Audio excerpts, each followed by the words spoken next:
All right, all right, all right. Yo, happy Friday. Woo! We're back again with another veteran spotlight. I am so excited. This right here is why I started this channel. I love these things right here, and the more and more people I talk to, I just get excited about it, and it's just it's a good time. Everything's getting ready to rock and roll. So those of you who have been around here on our Twitch, you'll know this person, IRBattle. For those of you who are watching this on YouTube, come check out our Twitch. I stream every day, 5 p.m. PST, and then we just go for who knows how long. But enough about me. It's not about me.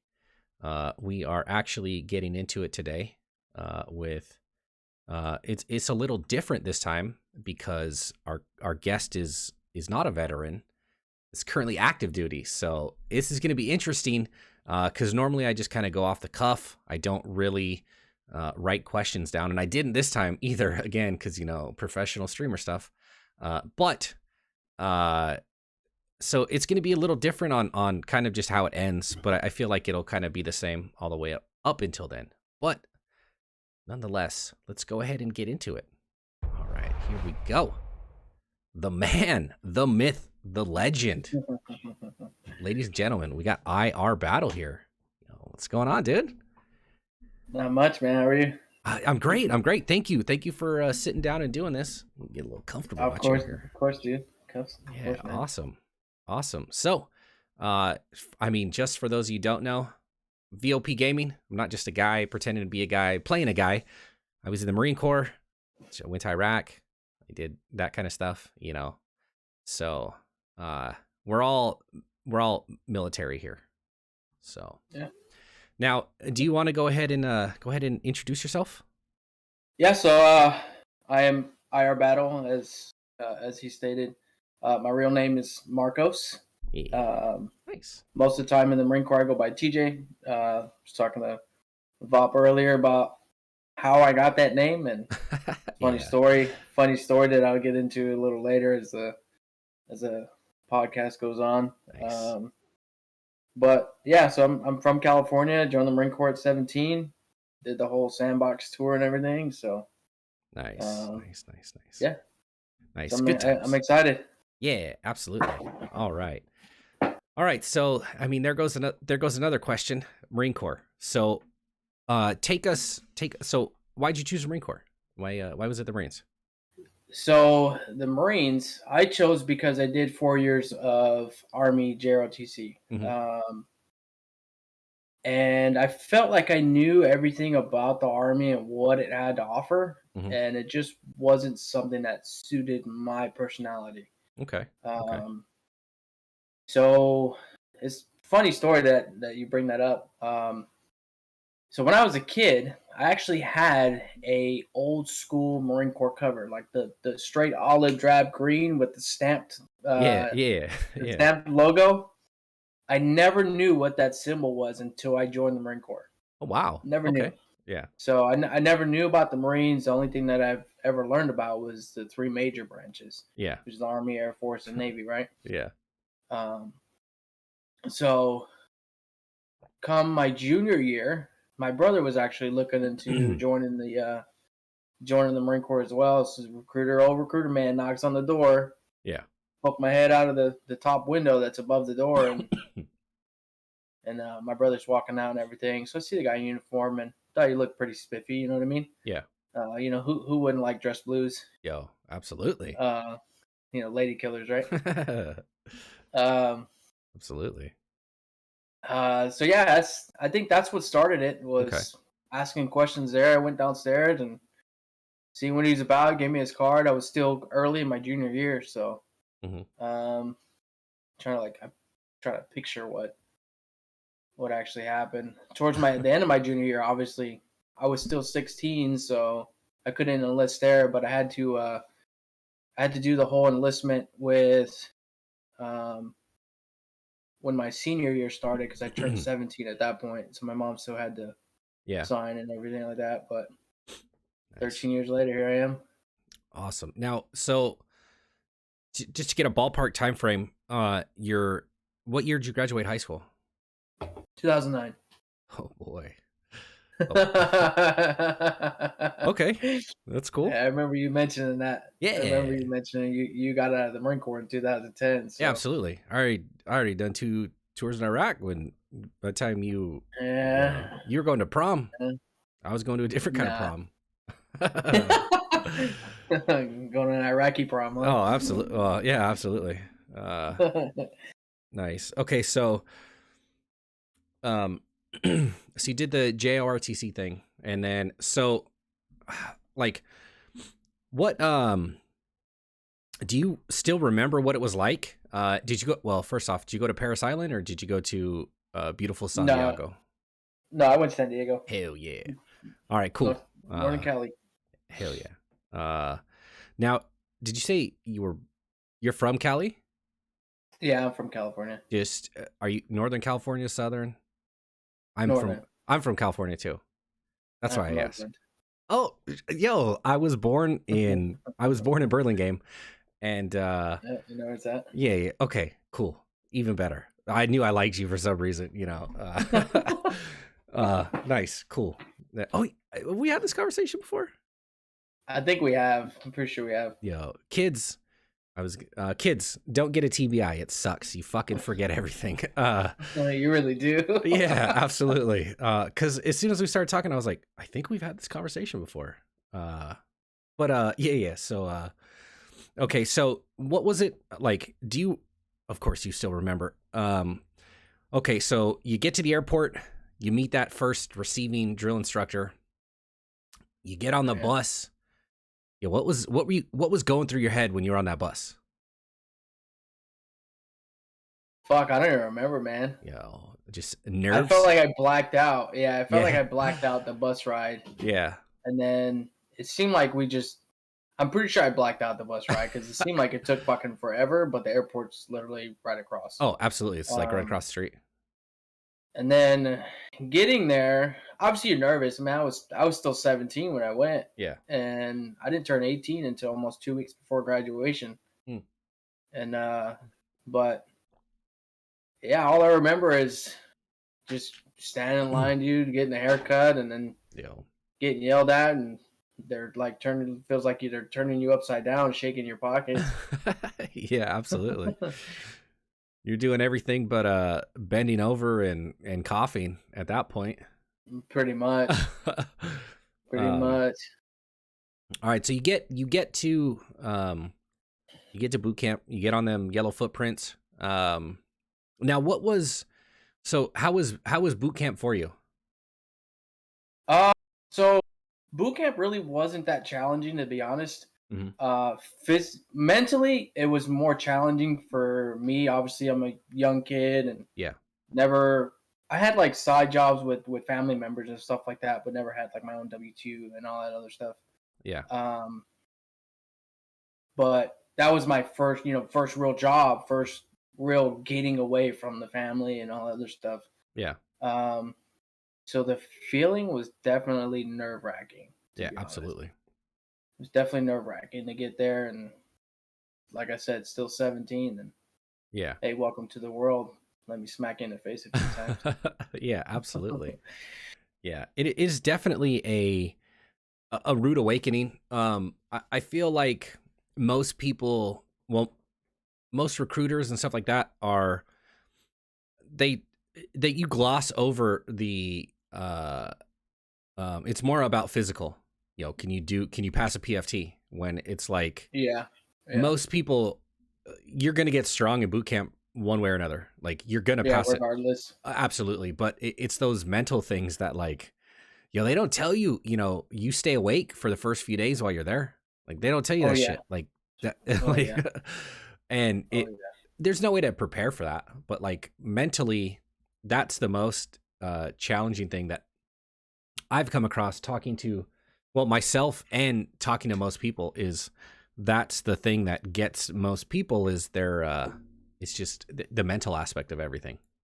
Yeah, yeah. It's so the first day you're there, you do obviously you're receiving stuff like that. I got there almost midnight, man. It was like Yeah. one of the last buses to get there, and you're already tired because you've been up all day at MEPS, and Yeah. You try to take a nap at the airport and you can't because you're just so nervous. Yeah, absolutely. But you get there and you're like you said, you're up for the first couple of days, and there's some stories behind that too that are pretty funny also. Yeah, absolutely. Um, but the receiving and all that stuff too, like I felt like I blacked out during that too, man. Yeah, Like lucky for you. Lucky for you. it was crazy. Yeah. It's a crazy time, especially receiving week. It's definitely a crazy time, and then you get to Black Friday. Yeah, absolutely. There's just so much going on during receiving and it's all new and stuff like that. I've talked about it before. I did go to boot camp twice. And the first time, like you were saying, nervous, you're at the airport, you're like, oh. And then the second time I went, like I was at the USO there and I just like laid out on one of those like the recliners or whatever. Yeah, and I'm just like Yep. I'm all sleeping and everything, and like people are just like, freaking out and stuff like that. And I'm just like, yo, drink it, like you do that. I'll try to get as much sleep as I can because we're not gonna be sleeping for a while. Yeah. Yep. It was it was good times. Yeah, we were like the third day into it. I think it was after the like doing all your in processing stuff, and you're sitting in that big room with your head down and all other stuff, and say, "Hey, put your hand up if you did this," but your head stays down. It's like heads up, 7 up, right? Yeah. Um, so we go back to the squad base, and there's this guy. No idea where he's from. I don't want to say his name, but the guy was so nervous that he was afraid to use the bathroom, so he Ugh. just went on himself in his Ugh. bed, man. And then he tried to flush like his underwear down the toilet. It's like, why would you even try to do that? You just literally Uh, clogged the whole toilet, man. yeah, absolutely. Well, people do weird shit when they're fucking terrified. When they're terrified, they Yeah. just do like. We had a guy. We were in formation, getting ready for a class, and I can't remember what we were doing. Like, I can't remember what class it was. That's how insignificant it was. And we were standing there in formation, and our senior comes over, and he's like, "All right, school circle." And so everybody comes over and kneel, bend, and our kill hat is like pacing back and forth behind the platoon, and Yep. you could just see him stop. He walks over to my senior, and he whispers something to my senior, and my senior's like, he just did that moment where he was like, and he's like, "All right, who pissed themselves?" And Bam. and everybody's just kind of quiet. He's like, "Look, man up, who pissed yourself? Tell me right now." Yep. And it was nothing. He's like, there's a wet spot on the ground back there. Somebody pissed themselves. And it was like, he was like, "All right, nobody wants, all right, fall in." And then so everybody's there, and there's Mr. Peabody with fucking wet camis down, and No integrity. no, absolutely not. And my senior's like, he's like, "All right, you come here," and he brought everybody, and then he's like, "All right, everybody, school circle." And then so he's sitting there, and he tells the kid, he's like, "Look, I gave you a chance to be a man. You decided not to. So uh he looked right at our kill hat and was like, take him to the pit, IT him in his pissy camis, then take him to the showers, get him cleaned off, then IT him again in his clean camis, and then come back to class." And my kill hat just like, he gets that big old smile on his face, and Like, I'm about to fuck this kid absolutely, like, and we're sitting there, and he's just doing stuff like, I was the guide, so like he had us fall back in, and you could see the drill instructor and the recruit chase him away, and you see him.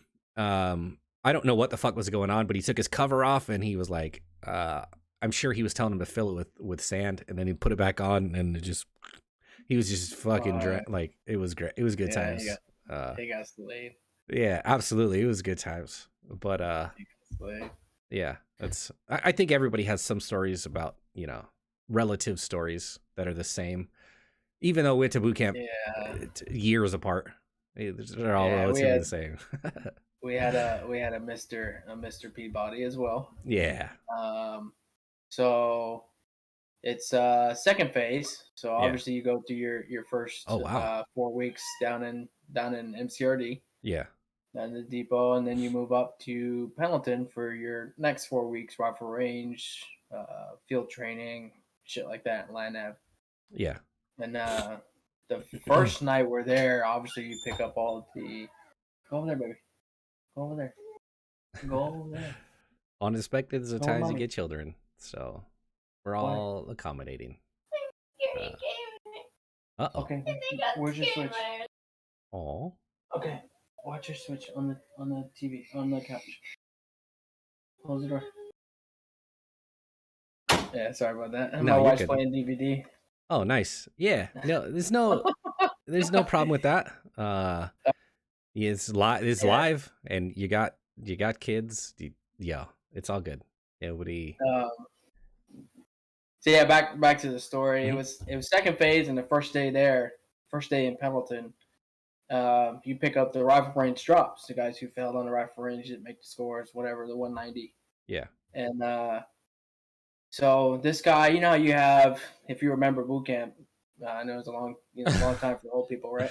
Wow, this guy. All So right. you have your columns of racks, and then you have, I don't know if you guys had it, but the row of racks in the middle, Hmm. right? And then you have like open area, drill instructors move around, run around, scream at you. Yeah. Um, there was a guy that was right across from me.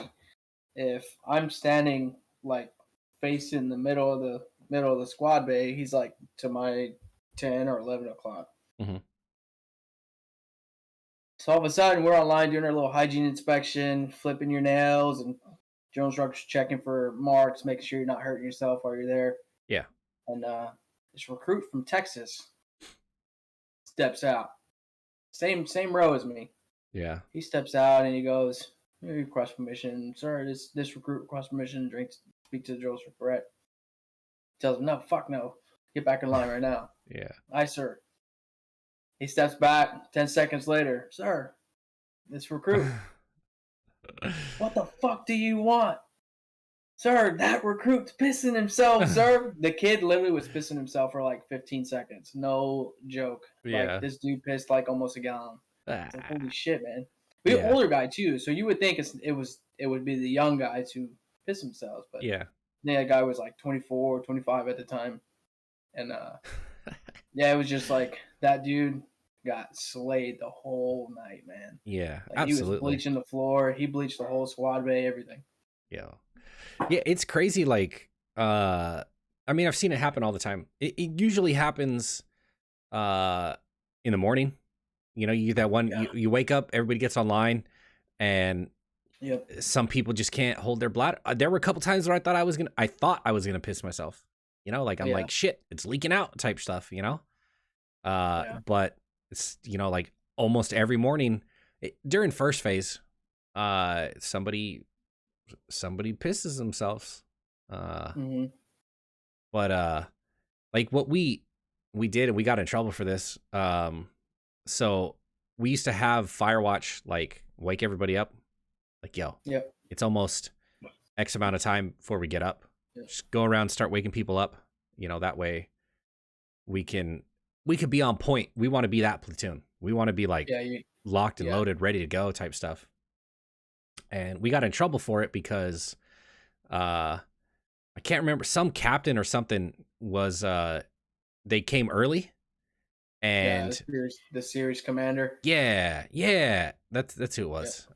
And so we were sitting there, and like people are starting to wake up, and you see like in the duty hut, the door opens, and because they were talking about something, and you just kind of see him standing there, and then like you see like a lot of recruits like getting up and going to the bathroom and like going back and forth, you know, and he was kind of, you see that look on his face, that recognition of like, why are so many recruits awake? Like, Yeah. we haven't What's even going on? started the day yet. Why is, like that type of thing, Yeah. and we got in trouble for it. And we were just trying to be, like we were trying to help our drill instructors out, Yeah. I but mean, I think that's the best. To me personally, especially after being a recruiter, is from what I know about the drill instructor community is they want that cohesiveness Mhm. between the recruits. They want them to work together. Yeah. So, I mean, in my opinion, they were doing the right thing. Yeah, I don't feel like I don't think they didn't get in trouble, but they told us like we can't do that. Yeah, They were like you can't do that. You have to let people sleep. I was like, yeah, okay. And it didn't stop us from doing it, That's why we were the honor platoon. yeah. Same. Yeah, so like it didn't stop us, but we were just more discreet about it, Yeah. like kids with strict parents. Like we just became, more we knew how to get around, so Yeah, we I would say we did something similar. I mean, obviously different times, sure, um, absolutely. but you know, it it's just crazy how you would think of, especially the Marine Corps being a small branch, how things really don't change. Yeah, And absolutely. as PFCs, privates, recruits, you think you're like reinventing the wheel, but the Marine Corps has been around for so long. Yeah. You're not reinventing anything. Yeah, People have seen it already. it's just new to you. It's not Yeah. new. It's not new to the Marine Corps. It's just new to you. Yep. Yep. Uh, So, but yeah, but yeah, we were actually the honor platoon as well. I heard you mention you were the guide, and yeah, I was a guide for a while too. And then um, I can't remember, something happened to where I got fired in third phase, but it was like right after final drill. It was mm, like I was the guide for pretty much majority of boot camp. yeah, So, but it was like third phase, and I got fucking fired. So whatever. yeah. That's shitty. Yeah. Sometimes you get like, sometimes you just rub people the wrong way. Sometimes, in Yeah, the Marine yeah. Corps period, because like everywhere I was at, I was guide. Didn't matter. Like through boot camp, MCT, even when I went to my MOS school, and well, plus like when I went to my MOS school, Good old Fort Lee. yeah, good old Fort Lee, Virginia. My who was it? Gunny. Oh boy, I can't remember his name. Maybe it was Master Sergeant at that point. I don't know. Anyways, he was like, he just looked at people's jackets and he just walked up to me and he was like, he's like, you're gonna be our class leader. Okay. Is there a reason why? Like, did you just pick me out of the crowd? Like, I like the cut of your jib type stuff. And I was like, okay, that works for me, but like, why? And he's like, well, yeah, you're the person in here who's got the highest marks. I said, oh, I don't know what that means. I'm a PFC. Like we just got out of infantry school. Like, what are you talking about? Yeah. And he was like, I had a 4.849, and Your pros and cons. yeah, and Yeah. I was like, he's like, I know people who have been in the Marine Corps and have never, like they don't average anything like this high. And I was like, well, this and that. And he's like, well, there's comments in here and blah, blah, blah. He's like, you're the class leader. I'm like, I'm not arguing with you, but I just like to know why, like, Yeah. and, it's just, sometimes you get stuck with that. And then I lost being the class leader like 2 weeks before we graduated. I mean, I was top of my class, like in studies and everything. And, it's because we had one of our whoever was in charge, they had a family emergency, so they had to leave. And there was a staff sergeant who was never really around, but he didn't like this kid who was in our class. He'd been recycled twice. They just didn't get along because this kid had an attitude. And so they did some stuff, and the staff sergeant was like, because I was the class leader, he's like, I need you to come with me. We're gonna go in this guy's room. Okay.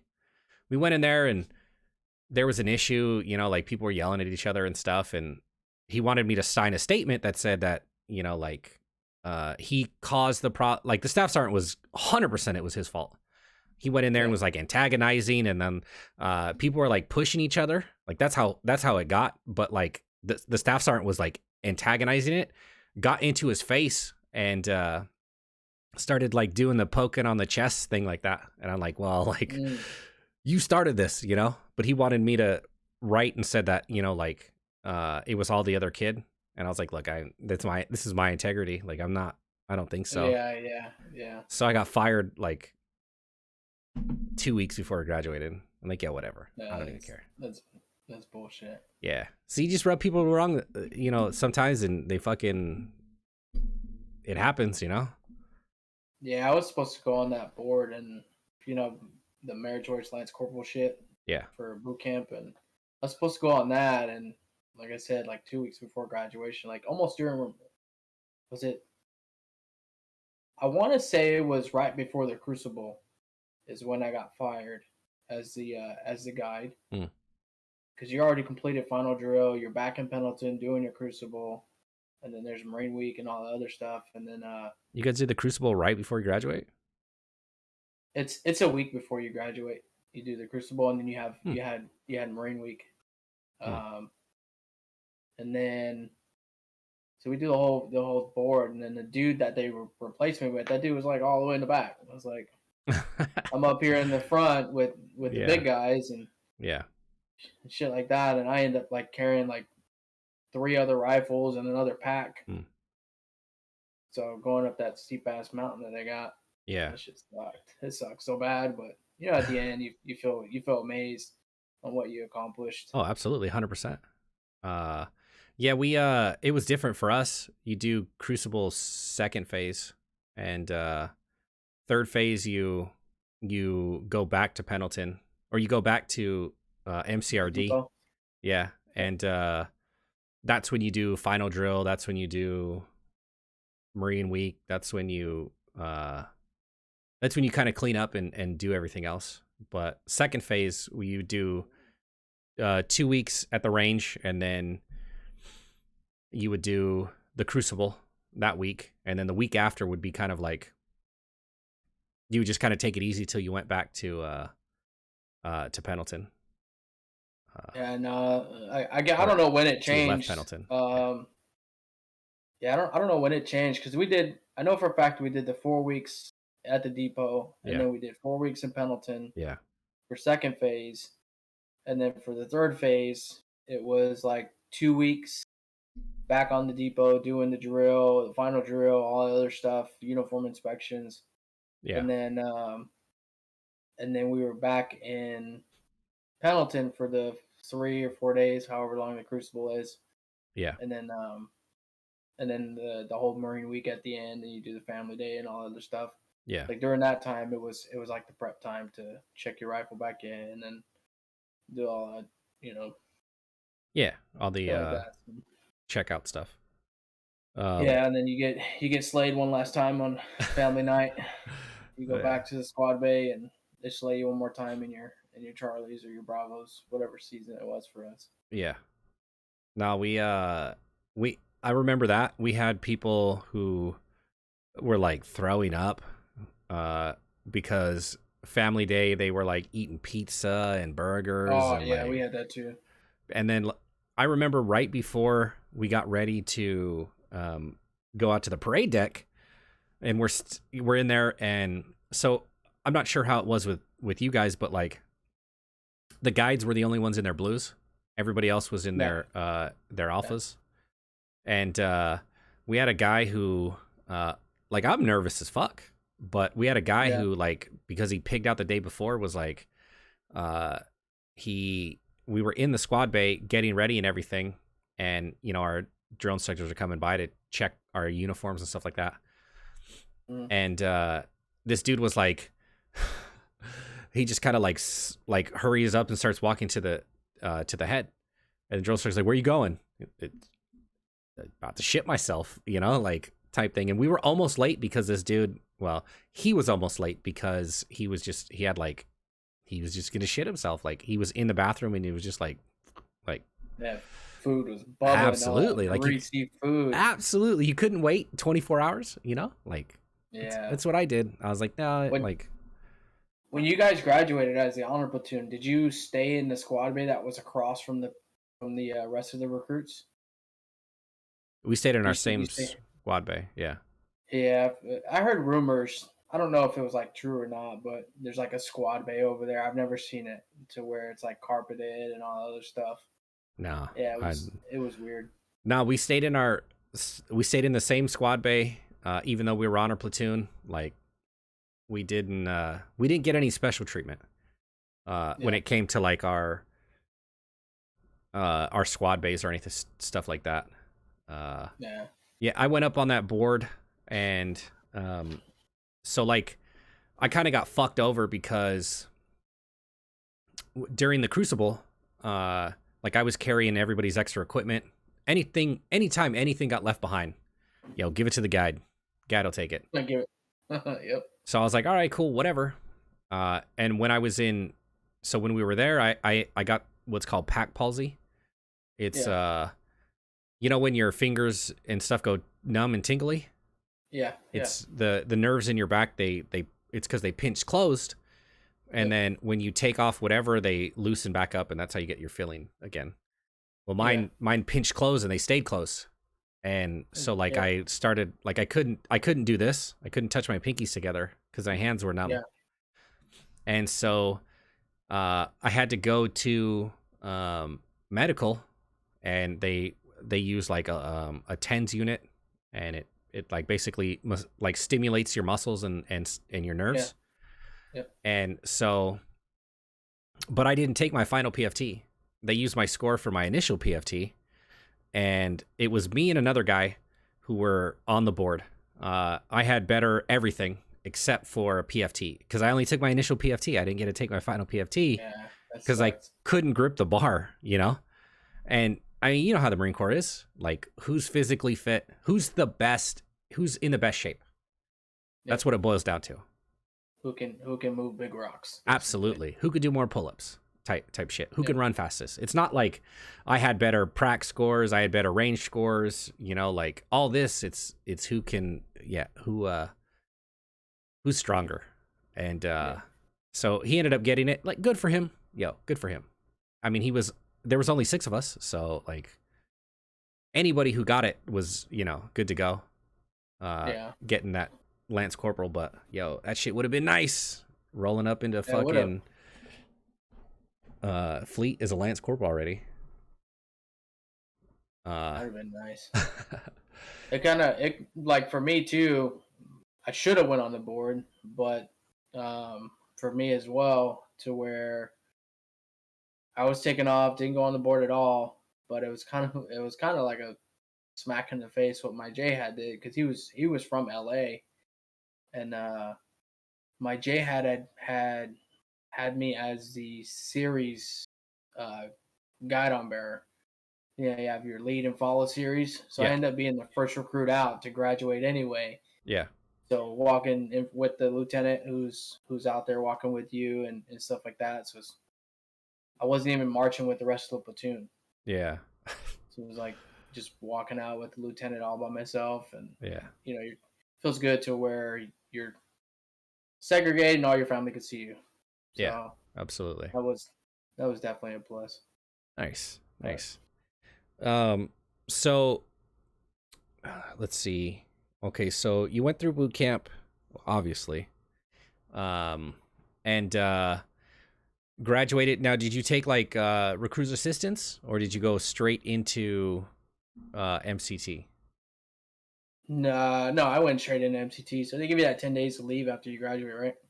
Yeah, I went straight into MCT. I went from honor platoon to third platoon. And MCT, the platoon was horrible, man. It Yeah, was it was like it was like how can you go to this like cohesive unit and then you're like booger platoon and MCT and you yeah, got just a group full of misfits. yeah.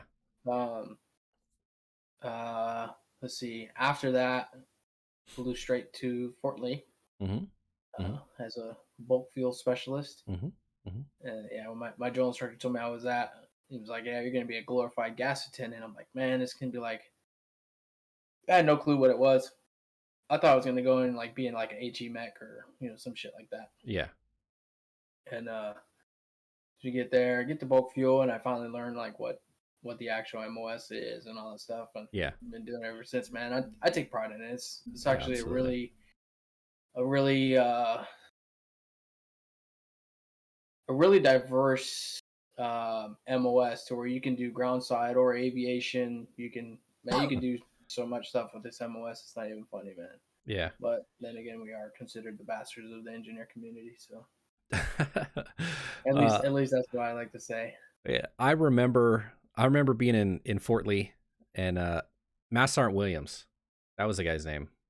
Yeah. I don't know if he was there for you guys, but he's the one who picked me out and was like, "Yo, you're gonna be."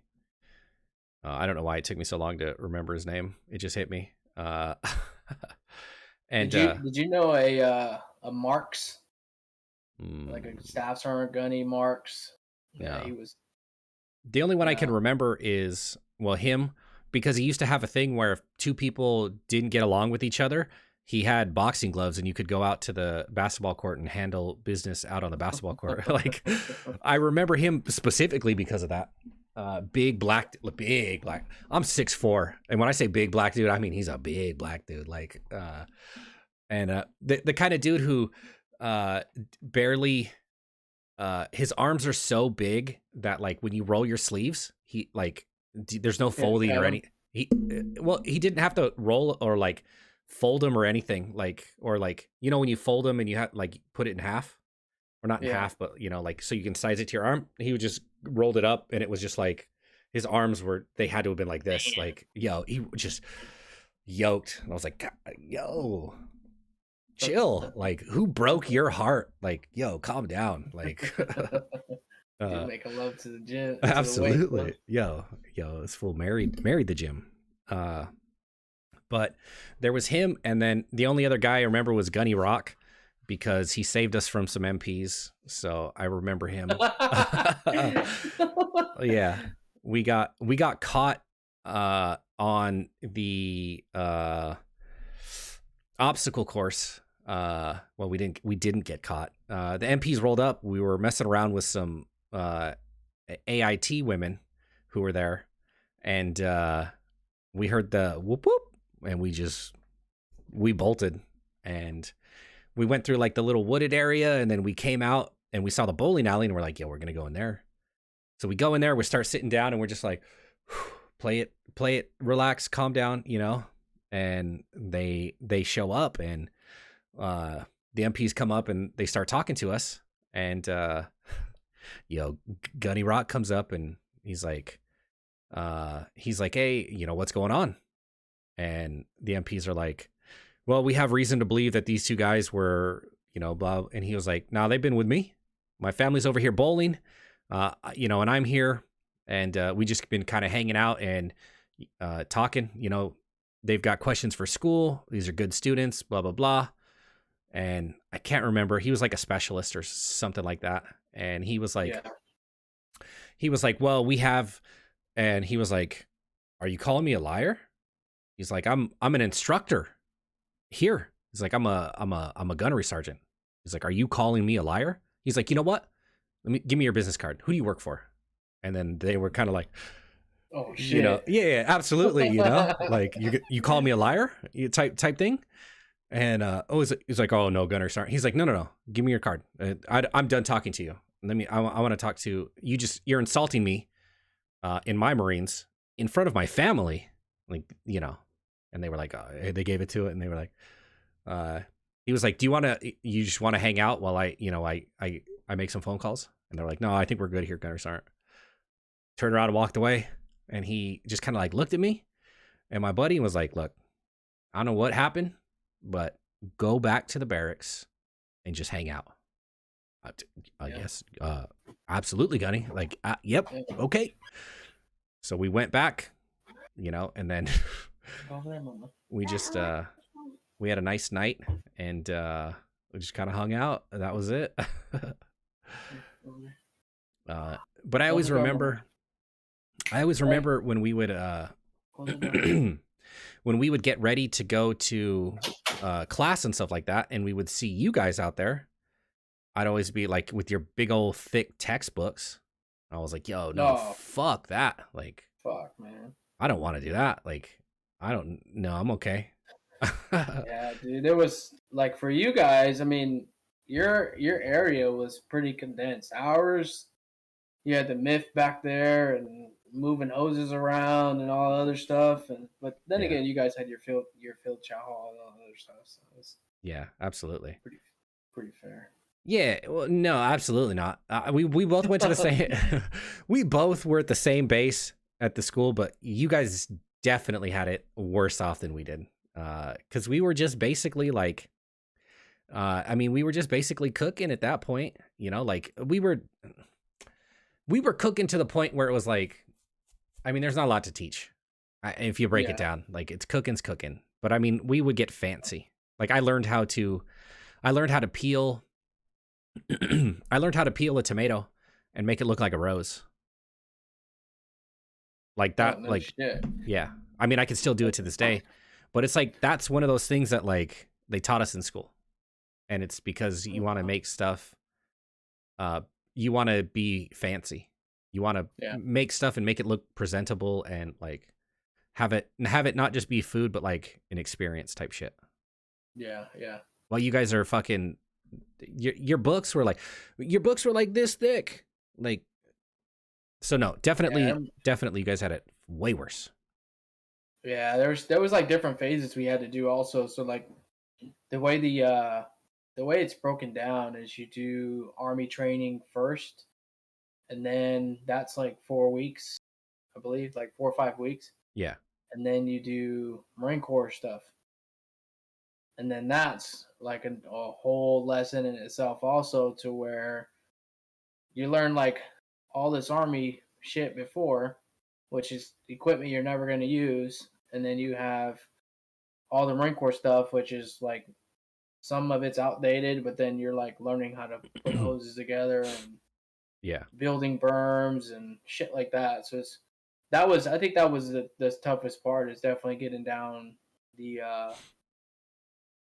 laying like the groundwork for like building the actual berms and stuff like that. Which, yeah. I mean, it's not really hard now that you really think about it.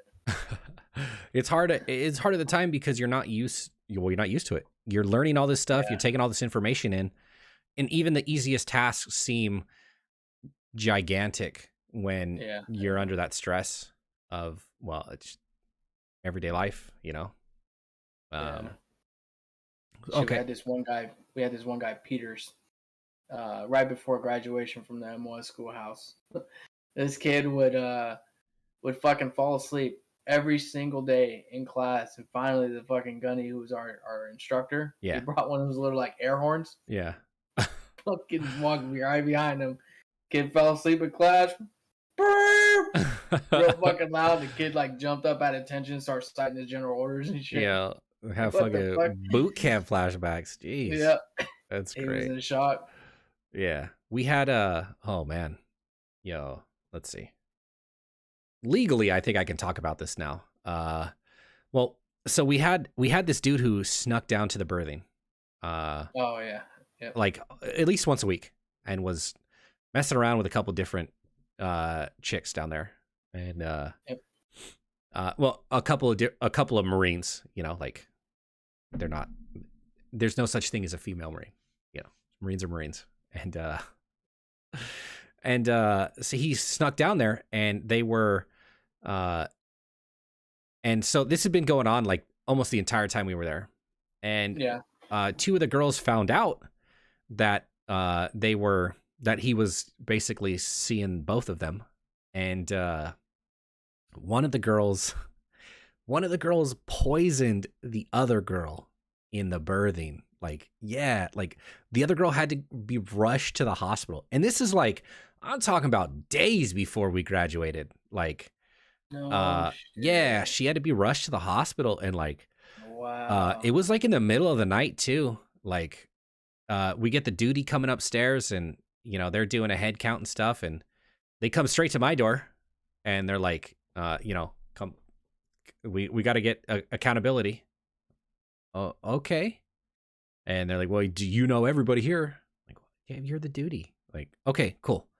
So we're doing an accountability, and then they're like, we got to go to the birthing. And I'm like, oh, fucking, do I have to get dressed? Because like, I'm Mm-hmm. in shorts and a t-shirt now, and I've never even been down here before. But like, do I have to put camis on type shit? You know? It's like, well, we don't have Yeah. time for that. I'm like, okay, like, corporal, whoever, yo, if I get in trouble, they're fucking coming for you, not for me. I asked all the questions I should have, and no Yeah. shit, like we went to everywhere, and I was like, yes, you're who you say you are, type thing, and then like legit, we were sitting there, and oh, they didn't know right away what had happened. Whatever happened, she was like throwing up like bile and film, like just from her stomach, and then so we're sitting there, and then it didn't take long for them to figure out what was going on. Like somebody legit deliberately did it. Like it didn't take them long once they started like looking around and stuff. And then when they started going through, of course they started going through the women's rooms, because like, yo, you're here and here, and then all this is going on. People are asking me questions. I'm like, yo, I'm fucking trying to sleep. Like this is like 1:32 in the morning. And like we're sitting there, and then within, I don't know, I'd say like an hour and a half, 2 hours, they put this girl in handcuffs, and they take her out, and she's like, and like right away, like she's not crying or anything, you know, like She knew. Yeah, absolutely, she knew, and she was like, it was that realization, like, I fucked up, I really fucked up, like, but like still in shock, you know. And she was crazy. It was crazy. What happened to her? They kicked her out? Oh, I'm sure she went to the brig. And I'm sure she went to the brig and then got a dishonorable. Like I don't know. She wasn't. Or she gave her like bleach or something.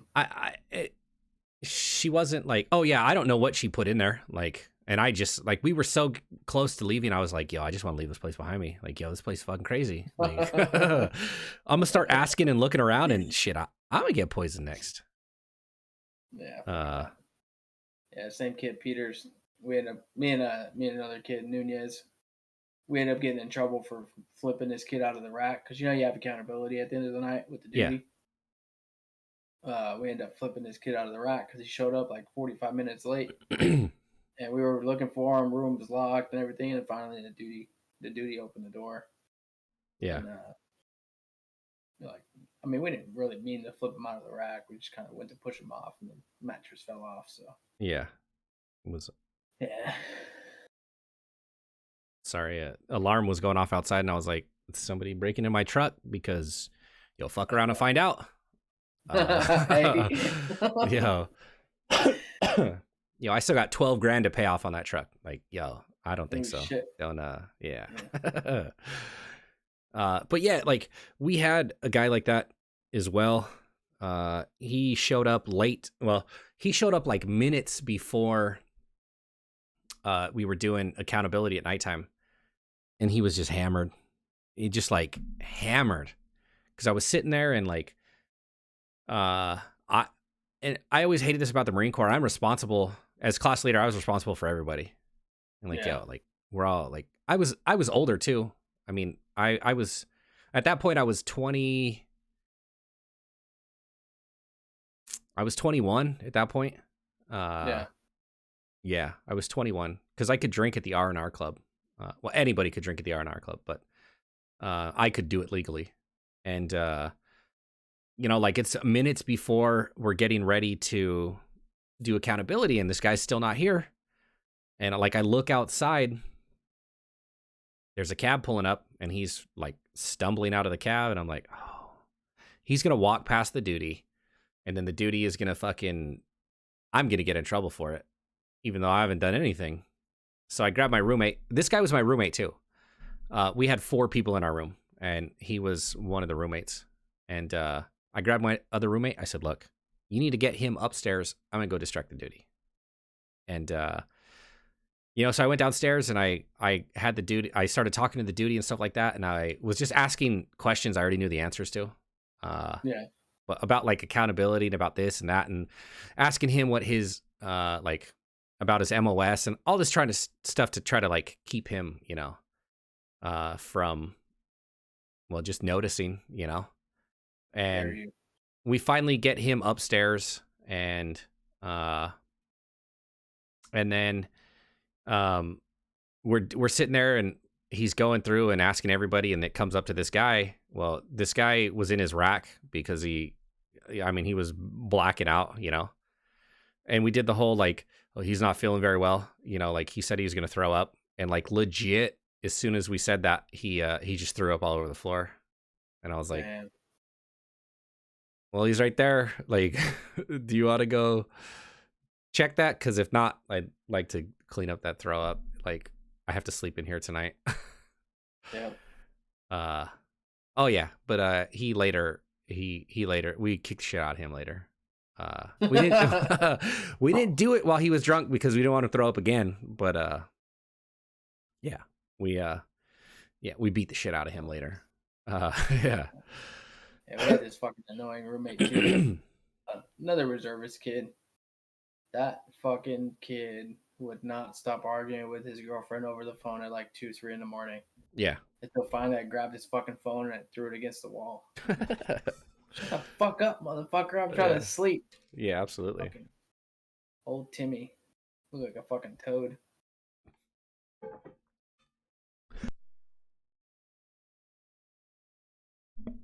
Excuse me. Yeah, so after MOS school, I went to good old 7th ESB. Okay. I was there for 4.5 years total, but okay. On paper. Yeah. But actually there, let's see. I checked in January of 2010, and then I went from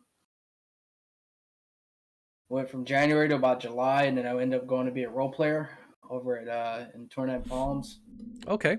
And played pretend terrorist for 8 months, I think. Yeah. Yeah, about 8 months. Yeah. Man, I had a blast doing that, man. It was like I think to this day was the best time I've had in the Marine Corps. Yeah. I got to do that with the 11th MEU. And that was I hated my company, so when they were like, "Yeah, we need volunteers." When like, "Yo, we need X amount of Marines." I volunteered for everything. Yeah. And so like so when I volunteered, when they were like, "Yo, we need volunteers," that was one where I was kind of like, I'm so sick and tired of volunteering here because most of the time it's shit.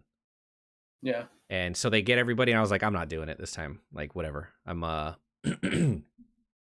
I'm just gonna hang back, and I'm not gonna do anything. So they get all the volunteers, and then I had this sergeant, and he was like, "You're going too." I was like, "What?" It's like, I didn't volunteer.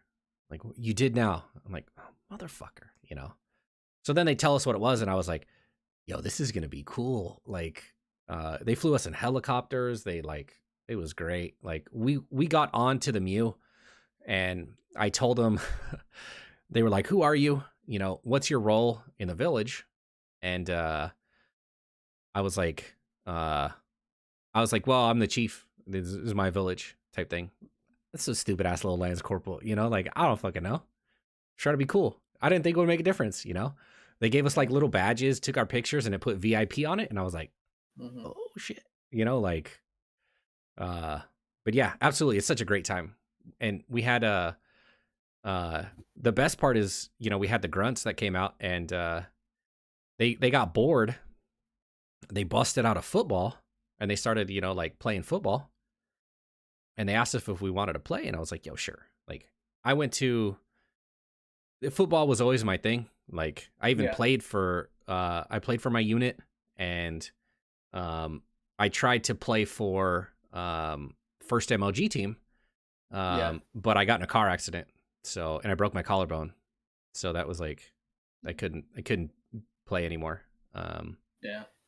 And so we're sitting there, and they asked, like, well, what do you do? Like, what's your MOS? And I was like, well, I'm a cook.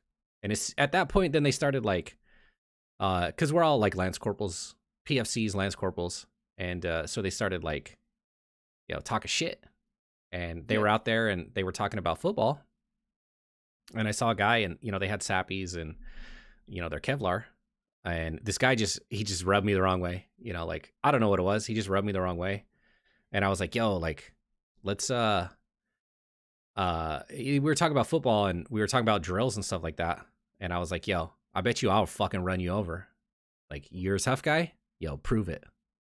And he just kind of like looked at me. And so I was like, yo, let me see your flak and Kevlar.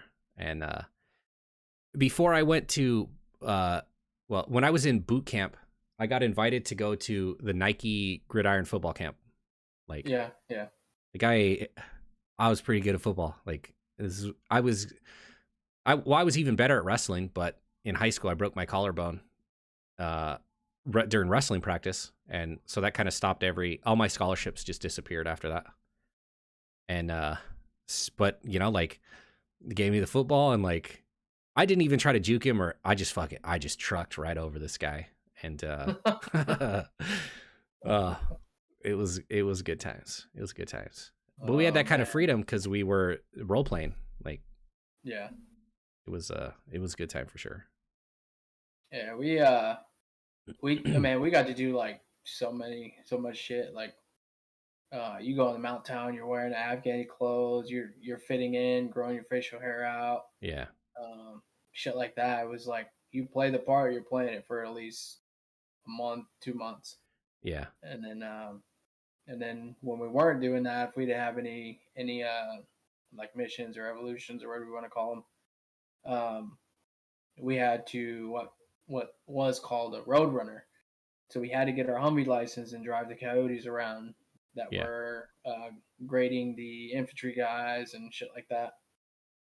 And so we got to see a lot of shit, like the entire like Marine Corps concept, like tanks, planes, artillery, you fucking name it. It was out there, and that's why I say like that was probably the best time, because then you would see like some Air Force shit too, like the A-10s, the gunships. Mm-hmm. Holy fuck! Like, gunships come down, those 25 millimeter rounds. Yeah, those things make some fucking noise. Absolutely. Make some noise. So I would say that was definitely the best part. And then I got kind of lucky too, because the master sergeant called, who was the fuel chief for the company back at 7th ESB, and he had called me.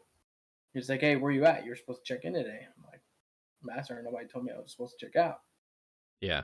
And he goes, "You're going on a fucking deployment, dickhead. So you might want to start checking out." Yeah. Like, fuck, where are we going? He's like, "Where the fuck do you think we're going, dumbass?" Yeah. And he was definitely one of the biggest mentors I've had in my career too. Yeah. But yeah, I ended up going back January of 2011. February, I found myself back doing a CAX or ITX or whatever it was back then. And then I deployed in May. So nice. It's like, nice. I didn't have to do any of the workups. Like that. So I got kind of lucky. Yeah. Workups.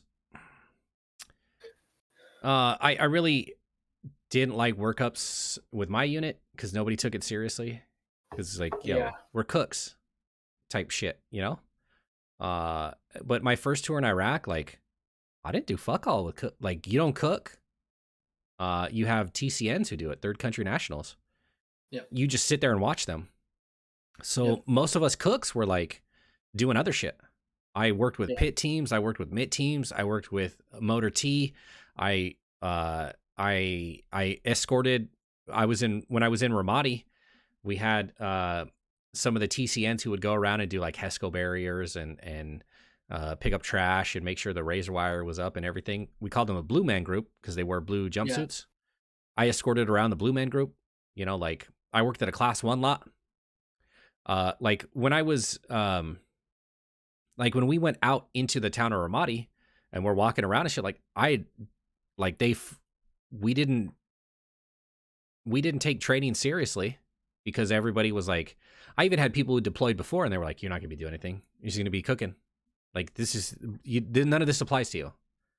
And, Like, and then And so then like applying. 100%. And I'm walking through Ramadi, and like I'm fucking, uh, like I'm 23 years old, and I barely remember this training because I fucked around with it Mhm. during the training, and now I'm like, yo, I fucking I'm nervous as fuck. Like I'm having, like my palms are sweaty, my knees are weak, my arms are heavy, like The I'm over chow here. spaghetti all over your shirt. Yeah, I'm about to, I'm about to mom spaghetti here. Like I'm about to, like as I'm walking around, because I didn't like I'm have to remember back to MCT now because I took that seriously. Like, Yeah. and this was over a year ago. And so our first workups didn't pay attention at all. Like we would do, like when we did, like putting the cami paint on our face and stuff like that. People were putting like sticks in their hair and made it look like Kiss, but like can't, like that type of shit. Like you paid it. Nobody gave a fuck. Yeah. Uh, so well, I'm pretty sure you didn't miss much in for the workups and stuff. No, I mean we would still do um like being a role player, we would still do that like military patrol Hmm. mindset to where um we were getting like somewhat unclassified or need to know information on what TTPs were for the insurgents at the time and stuff like that. So we kind of knew what to expect. Hmm. At least I did, Yeah, and I've always enjoyed like doing shit like that throughout the Marine Corps. So yeah, um, yeah, I mean, even as a bulk fueler, I mean, you go out and you build a fuel farm. We don't really get too much infantry assistance. We got to patrol our own fuel lines and shit like that. So yeah, that yeah, was that's always been preached shit my entire career. yeah, yeah. Well, it makes sense too. To for that type of stuff. Um, like I helped with in Ramadi doing that type of stuff with bulk fuel. Yeah, Um, just because like we were basically when I volunteered to Ramadi, I was basically like permanent working party type shit. Who, yeah, who do we need? Because when I went there, they were like, we need help setting up Ramadi, and change or doing the changeover from Army to Marine Corps, because we went from the Army had like 100 and maybe like 200 people there, yeah, and we had a company, uh, and the company was like hodgepodge of basically like leftovers type shit. yeah. Uh, so I played permanent working party the entire time I was there, which was great. I got to do a lot of shit that I never would have done in the Marine Corps. But at the same time, like I did almost everything on that base. Yeah, we helped the cooks a lot too because I stayed on Leatherneck when I went to Afghanistan. Mhm. Stayed on Leatherneck for, if I remember correctly, it's about 2.5 days, Yeah. and then I flew down to Southern Helmand Province. I believe the territory there was like Khan Nishin or something like that. It's like an Mhm. old castle, Okay. and we stayed there. But our fuel farm was outside the castle, Yeah. and but they had like their perimeter wall, like perimeter berm, and all other stuff with the triple stack sea wire and stuff. Yeah. And the unit that was there, or the LAR battalion that was there, um, they had wanted us to move everything inside. I'm like, well, if that shit gets hit, ain't no saving anybody because that shit's gonna fucking blow and that fuel's gonna get all over everything. Yeah. Then we're fucked. Yeah. So, and then our GP tent was outside the compound also, and everybody else, all the grunts were in Alaskan shelters and shit like that.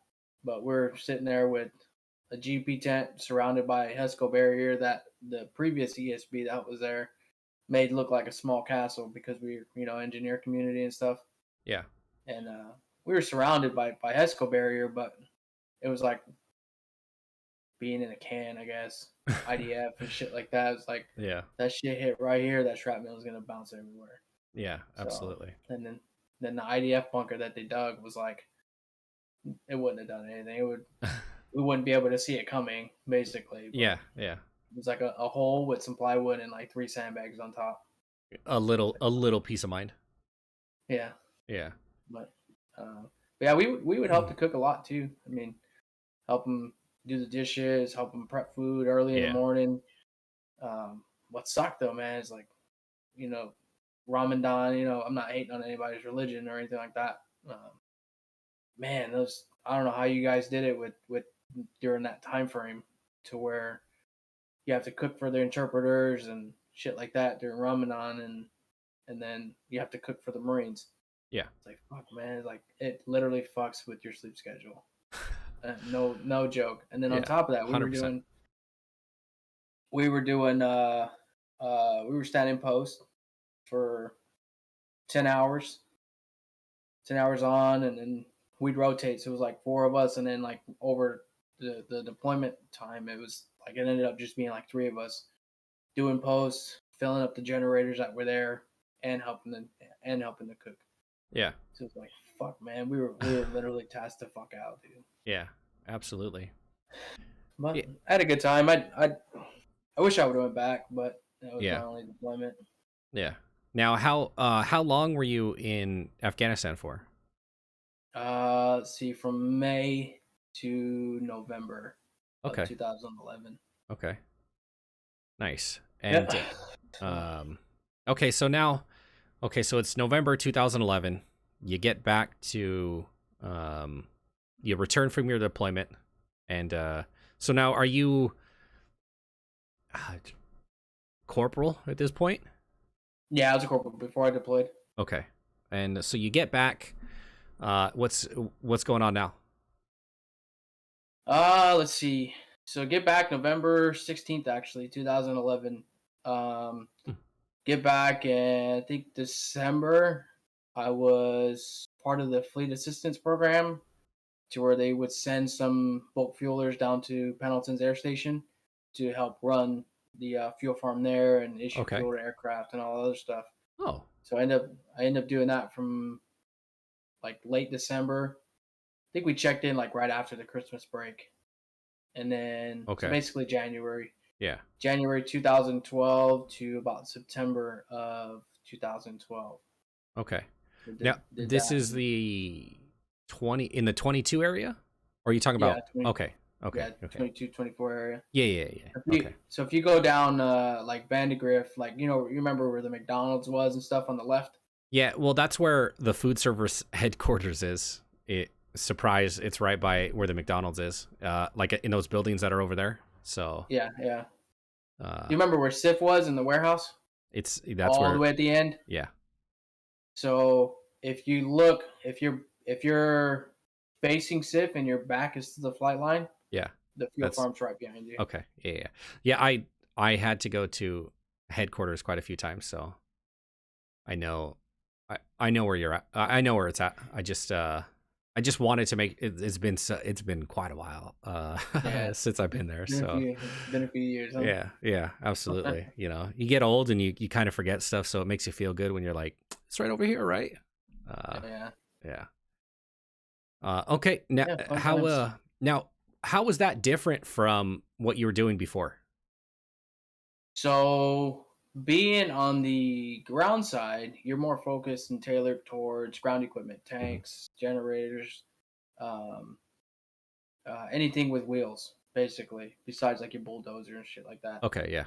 Um, like obviously still ground equipment. It's not aviation asset. And then for the air side of it, it's a lot more tedious Hmm. to testing fuel. Like ground side, you don't really test the fuel.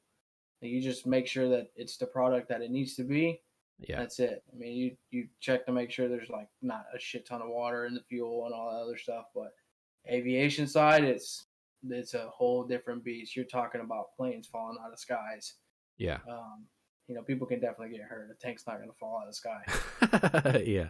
So Absolutely. unless it's being picked up by one of like a CH-53 or some shit. Yeah. Well, Um, yeah, absolutely. You fuck around with one of these planes, and I mean that's millions and millions and millions of dollars. and And people are so gonna die. Uh, yeah, someone's alive too. yeah, Yep. absolutely. Whereas a tank, if it stops, it could be a number of things, or a Humvee, or something like Yeah. that. Like if something's wrong with the fuel, it's gonna stop, but it's not gonna like when it stops, it's not gonna explode. It's not gonna Yeah. kill a bunch of people. Yeah. Yeah. So the I think that would definitely be the biggest difference is the testing and how much it's scrutinized and all the other stuff. Yeah. But There's like a bigger I mean, accountability for it. oh yeah, definitely, Yeah. definitely. Um, but as far as like, I mean, you want to control like what's moving in and out of your fuel farm and Hmm. stuff like that. So I think definitely safety is probably one of the bigger pieces as well, like wearing PPE and all that other stuff. Hmm. On the aviation side, ground side, you can go out there and just run the pump, dude. It don't matter as long as you Yeah. got some fucking sunglasses on or something, Yeah. because you don't really. We're not the ones pumping the gas. It's the infantry guys, whoever, wherever the truck operator, tank operator is, right? Hmm. Um, when I went down there to Pendleton or to the air station there, uh, we would hook up to most of the aircraft and do all that stuff. So Yeah. um, then that changed. I think like maybe a year after I left there, Yeah. to where they were trying to stop fuelers from breaking the receptacles Hmm. and shit like that. But I mean, they would have like pressurized like bags and stuff like that on their helicopters and shit. So, Okay. Okay. but yeah, there's definitely a significant difference between the two sides. Yeah. Yeah. Now, like, what kind of like, do you have any cool stories from being over in on the air side with it? Uh, Like, just some cool shit that might have happened, or like because I'm assuming if since you're doing that, you have to there's some sort of field ops or exercises that you guys are going and doing, right? so for Pendleton, no, because it's non-deployable for the air Oh, okay. station there. Okay. But if you go to an MWSS, you're doing what we call FARPs. Okay. It's FARP stands for Forward Arming and Refueling Point. So Okay. you're setting up FARPs, and basically the whole concept of a FARP is to be on the edge of the battlefield. Hmm. So that way your aviation assets don't have to go all the way back to the rear to Yeah. refuel, and then they're wasting fuel basically going back and forth. Hmm. Um, so a cool story like that. Hmm. I mean, it was just one time to where it was like a fucking huge mistake. Uh-oh. Um, this is fast forward me PCSing, me changing duty stations. I went over to 29 Palms, second time. Boy. Ooh. I was stationed there for 2.5 years, almost three. Oh boy. Um, it's actually not that bad. You go there to train, yeah, you're kind of stuck in Camp Wilson and all other shit, but when you're Yeah. stationed there, it's not bad at all. Yeah. But we went out to this training area called Cleghorn. It's got a little, asphalt runway for like skids, skid mounted shit like that. Yeah. Hueys, Cobras, and from what I understood, based on the procedures, is you're not supposed to guide in those aircraft because they have ordnance on them, live ordnance, rockets, missiles, Hmm. fucking all that. Yeah. No, we get told to go in and guide those aircraft in. And so we're getting a call over the radio saying, "Hey, what the fuck are you guys doing?" And blah blah blah. I'm like, well, I'm being told I'm like a young sergeant at this point, and oh, he's telling me to fucking guide an aircraft. I'm just told him I wasn't supposed to do it, but still wants me to fucking do it. Yeah. And so the captain, who was part of the Marine mobile team, it's like a mobile ATC unit. Um, they come over and the captain's basically fucking chewing out, the superior that was there, Yeah. and uh, the warrant officer and the master sergeant, who was the OIC and staff officer OIC of that section, of the fuel section. Yeah. They convoyed out there the next day, and it was fucking like putting fucking fisticuff, like Yeah. it was bad, man. Who Uh, like the ass chewing? I've never seen. Uh, I've never seen someone of that rank get fucking blasted like that. So, yeah. um, yeah, it was crazy, man. And you learn from your mistakes. So, but Yeah, I absolutely. really enjoyed doing FARPs. The coolest moment would probably be, I don't know, when you're just standing there at night and you got the static that builds up around the blades and stuff, and you only see that in pictures. Yeah. Um, at least for the ground side, I seen it when I went down the air station for Camp Pendleton. But when you're in the field, it's a different feel, Yeah. because you're out there 3-4 days at a time, just constant. It's constantly, Yeah. and so you actually see that, and you remember back to deployment, shit like that, and what it was like. I mean, I'm sure you like miss it sometimes too. So Every day. don't say you don't, man. Every day. I legit, like maybe 3 years ago, I was heavily considering, like I reached out to um, going to the Air National Guard and then transferring into the Mm, Air Force. Like, because I'm too physically fucked up to go back in the Marine Corps. Like, yeah, too many broken shit. But I could be a reservist in the Air Force and potentially transfer into the Air Force because, like nothing against the Air Force, but like their physical fitness is not on the same level as the Marine Corps. And so I could limp my way through a mile and the a rest of half, your career. or yeah, absolutely. Like, I mean, if uh I could basically do like if I wanted to retire 15 years, like I'd retire, like I'd be almost 50 and retire uh if, it was had to do 20 years, Yeah. uh and so like I miss it every day. 100% I miss it. Even all the bullshit, even the uh police call, like cigarette Mm-hmm. butts that, like these are my cigarette butts. Okay, whatever. Like even that, Yeah, all that whatever bullshit. you want. Yeah, I even miss that type of shit, Yeah. because like I never wanted to get out. Uh, my dad uh was in the Marine Corps. He was a sergeant in the Marines, and I was like, I could be in, I could surpass that. And if I already put in 10 12 years, like there's only a couple years left till I retire, like Yeah. so yeah, I miss it all the time. Like some people don't, like nah, fuck that, I don't want to go back. I would go back if I wasn't physically fucked up. Yeah. 100%. Yeah, Yeah. every day. Yeah. I mean, sometimes it's uh, I don't want to say it's sometimes like meant to be, but you put if you put 100% into it, you're definitely gonna come out with some nicks, some bruises, some marks on your body, mentally, physically. It don't matter. If Yeah, you absolutely. definitely take pride in what you do, it'll definitely tear you down. Yeah, absolutely. Yeah. Well, I mean, the more of a hard charger you are, the more shit that, or like, yo, we can count on that guy. So the more Yeah. stuff you do, and then next thing you know, you're like, I've been working like 16 days straight without a day off because somebody needs something done. Yep. Uh, that's why the motherfuckers who skate around don't have gray hair. They do, they, they're always relaxed all the time because they ain't doing fuck all. Yeah.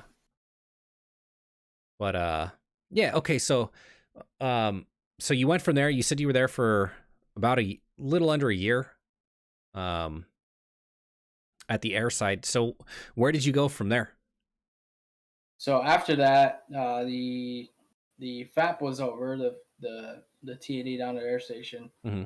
I went back to Pendleton and stayed there for the rest of my time. Um, let's see, I think it was about September 2012, and then I changed duty stations, like I said, in 2013, Yeah. like late 2013. Yeah. And but during that time, I got to go to what we considered then like our NCO course, Hmm. to go actually get certified to test fuel and all that other stuff. Yeah. That's my oldest. Oh, it's adorable. Close the door, please, Layla. Um, so I got to go do that, get certified as a petroleum laboratory tech, Yeah. and you train with the Army and Air Force, Coast Guard, Australians, you name it, man. People are coming to train with you. Yeah. Learn how to test fuel and not just fuel. It's like oils. You're, you're testing like the viscosity of the oil, the freeze point of the fuel. Hmm. It's a lot, man. It was like 3 months of just straight knowledge, math, and all that. I'm glad I got to do that too. That was definitely a fun course to go on because you're actually hands on learning. Um,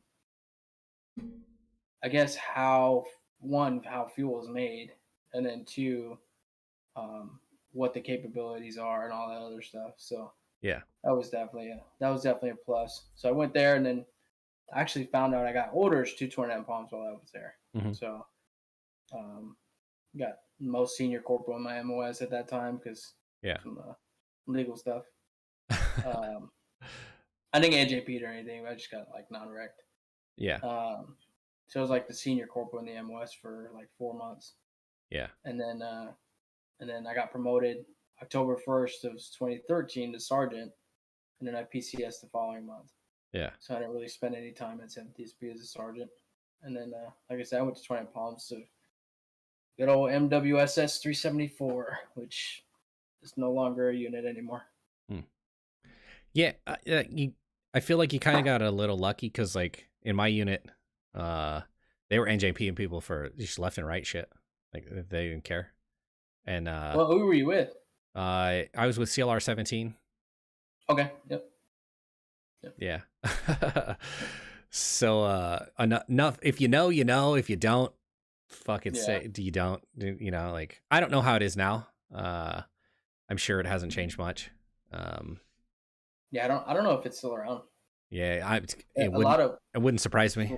yeah, a lot of stuff is getting restructured in the Marine Corps right now. I mean, it's Yeah. public knowledge, but Yeah. a lot of units are going away, and like tanks, they're fucking gone.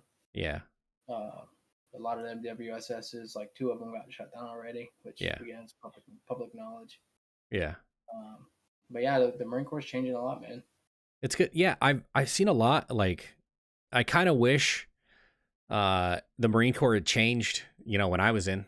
There was a lot of we've been doing this for this long mindset back when Yeah, I was in, like, and I look at it now and it's more like it's okay not to be a cookie cutter Marine nowadays. yeah, Where back then it was yep, like, like everything was all about, like everything, the entire Marine Corps was centered around what are your PFT scores? yep, That's what the entire Marine Corps was centered around. And yeah, now it's more like, what kind of Marine are you? Like, just from what yeah, like from what I hear when I talk to people, and I talk to guys who just got out, or, like, well, guys who are still currently in, and it's more of like, what kind of Marine are you, and what good things do you do from the Marine Corps? Not what do you look like in a uniform, and how yeah, strong are you, type yeah. stuff. I would say now, definitely, like you said, still being in, it's definitely evolved to the whole Marine concept more than just like you said earlier, just can you move this big rock, Yeah, basically. absolutely. You have to be smart, and I think that's the way the Marine Corps is going. Is that they like? I think the commandant said it too, to where um, they're looking for uh, the thinkers basically. Yeah. They want people to be able, at least at the lowest level, be able to think their way through situations and be able to make decisions at the lowest level. Yeah. So, Yeah, and that's which is understandable. absolutely. That's something that I feel like the Marine Corps was lacking at the basic level. Like the lowest level was you put a bunch of PFCs together and to solve a problem, 9 out of 10 times they're just gonna break shit. And Yep. and like, yo, you need to figure out how to get into this building. You know, all the doors and windows are locked, blah blah blah.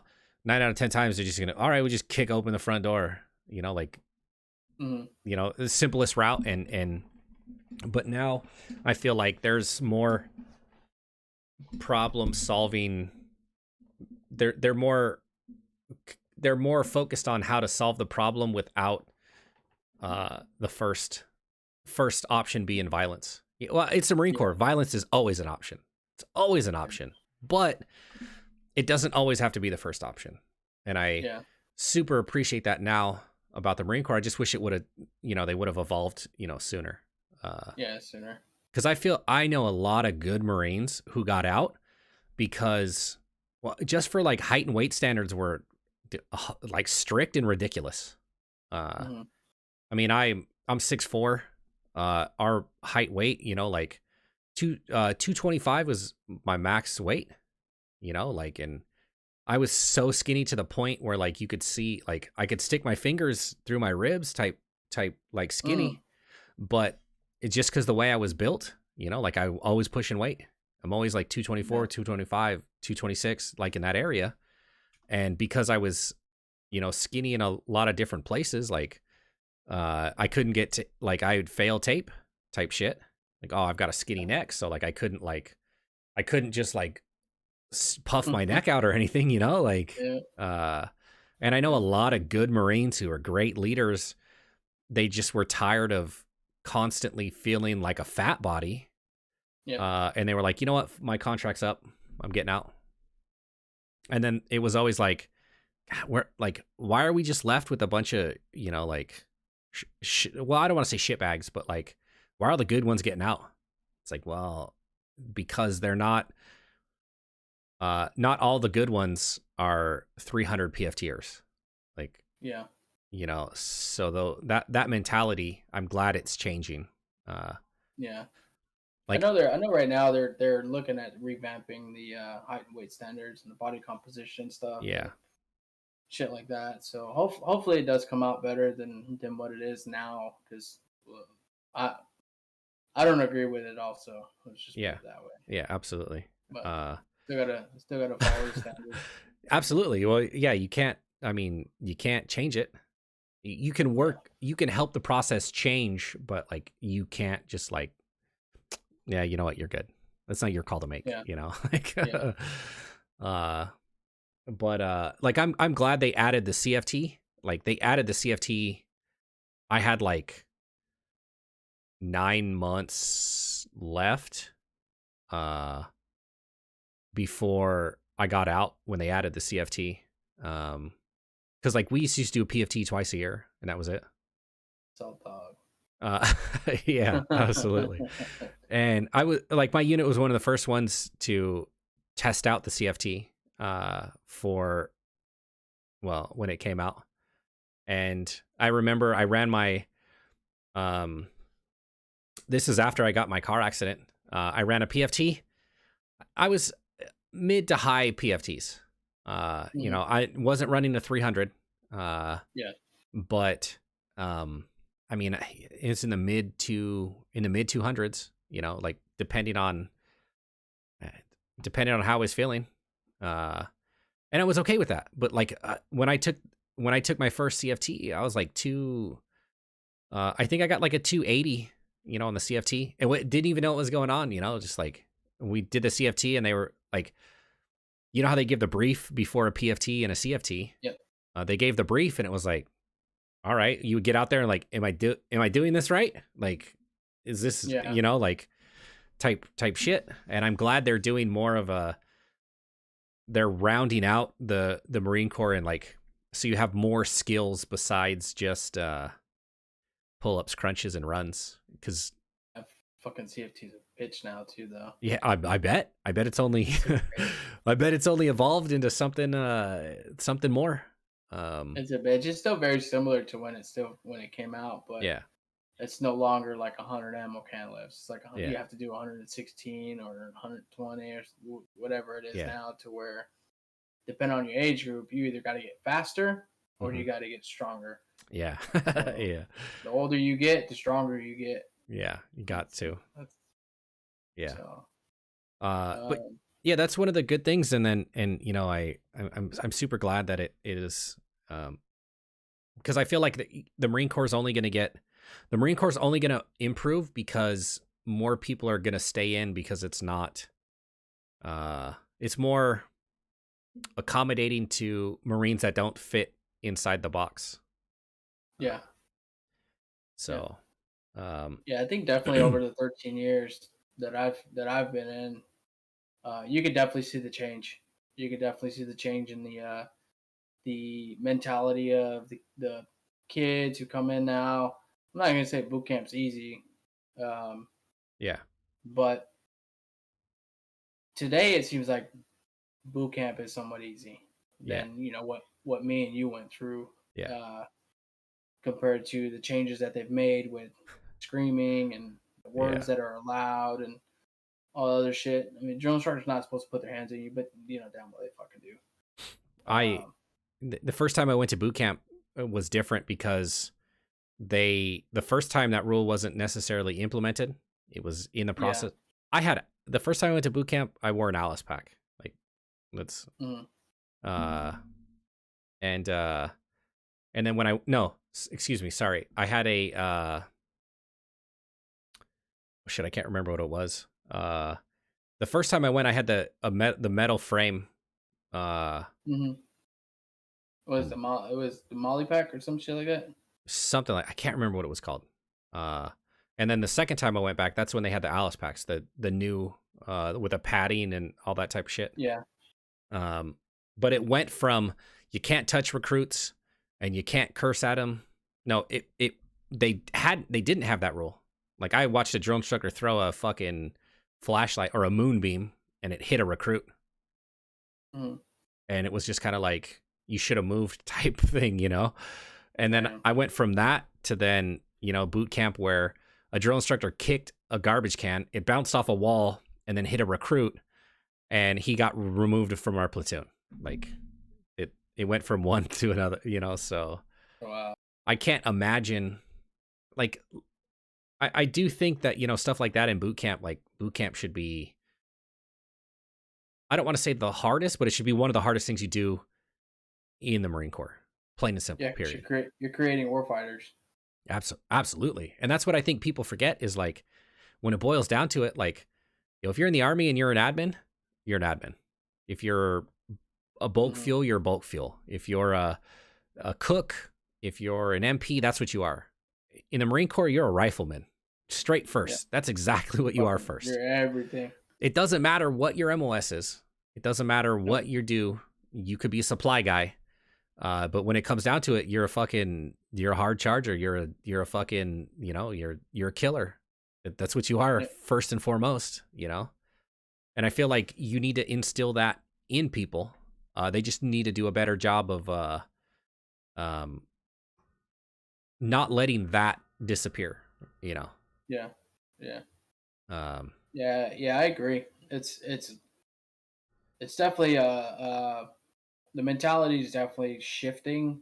yeah, But I think with this whole restructure and shit that the Marine Corps is doing, I think the expediency and all that other shit, like we were in the island hopping campaigns and all that stuff, I think that's coming back too. yeah, So, I mean, we're in peacetime right now. So, I mean, for us, we never really experienced that peacetime. yeah, absolutely, yeah, So, so it was always fucking grind, grind, grind, deployment, deployment, deployment, shit like absolutely, that. But me, I fucking deployed towards the tail end of it, yeah, and then they started drawing down up until fucking last year. yeah, Um, but yeah, I mean, you can definitely see the mentality. I mean, you've been out for 10, 11 years, Yeah. and like I said, the times have definitely changed. 100%. Yeah. Um, so okay, so you went, so now you're at, 29 Palms. Yep. Now, how different is it at 29 Palms than it is compared to like Pendleton? Like as far as Uh, your job goes. so Pendleton was ground side. 29 Palms, the MWSS, so it's mainly aviation. Okay. So Okay. you're what we call as a TAFTIS, tactical airfield Yeah. uh, dispensing system, and then you're doing FARPs and shit like that. So you're actually working with fuel. Yeah. Pendleton, we're training with fucking water. Yeah. Um, but at this point, we're working with fuel, and you're getting that live garrison training to where Yeah. you can get added to like a MEU at any point in time. Which I was added to one, got taken off. My wife got pregnant, Yeah. and then I was supposed to go to Bahrain and Kuwait. We were supposed to be back and forth between those. Yeah. Um, and then got taken off of that because I got put on fucking the HIS list for recruiting duty. So, Okay. but Okay. the big difference is the assets that you're refueling. So you got, I mean, I had a blast though. It was working with Brits, Australians. We had some South Koreans come in once. Yeah. Um, man, you name it, you get to work with a bunch of different countries, Yeah. providing fuel, and you see the bigger picture more on the aviation side. Yeah. Absolutely. Um, Now, so how long were you in the first time when you were at 29 Palms? Uh, 8 months, but I wasn't doing any refueling. I was just doing the role player role.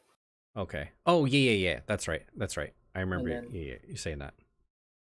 but I mean, when you're stationed there compared to like I said earlier, doing training there, and you're stuck in Camp Wilson for the 30 days, 45 days, Yeah. that's definitely a big difference. Yeah, it's Um, completely different life. yeah. So like you can go to like Palm Springs and shit like that.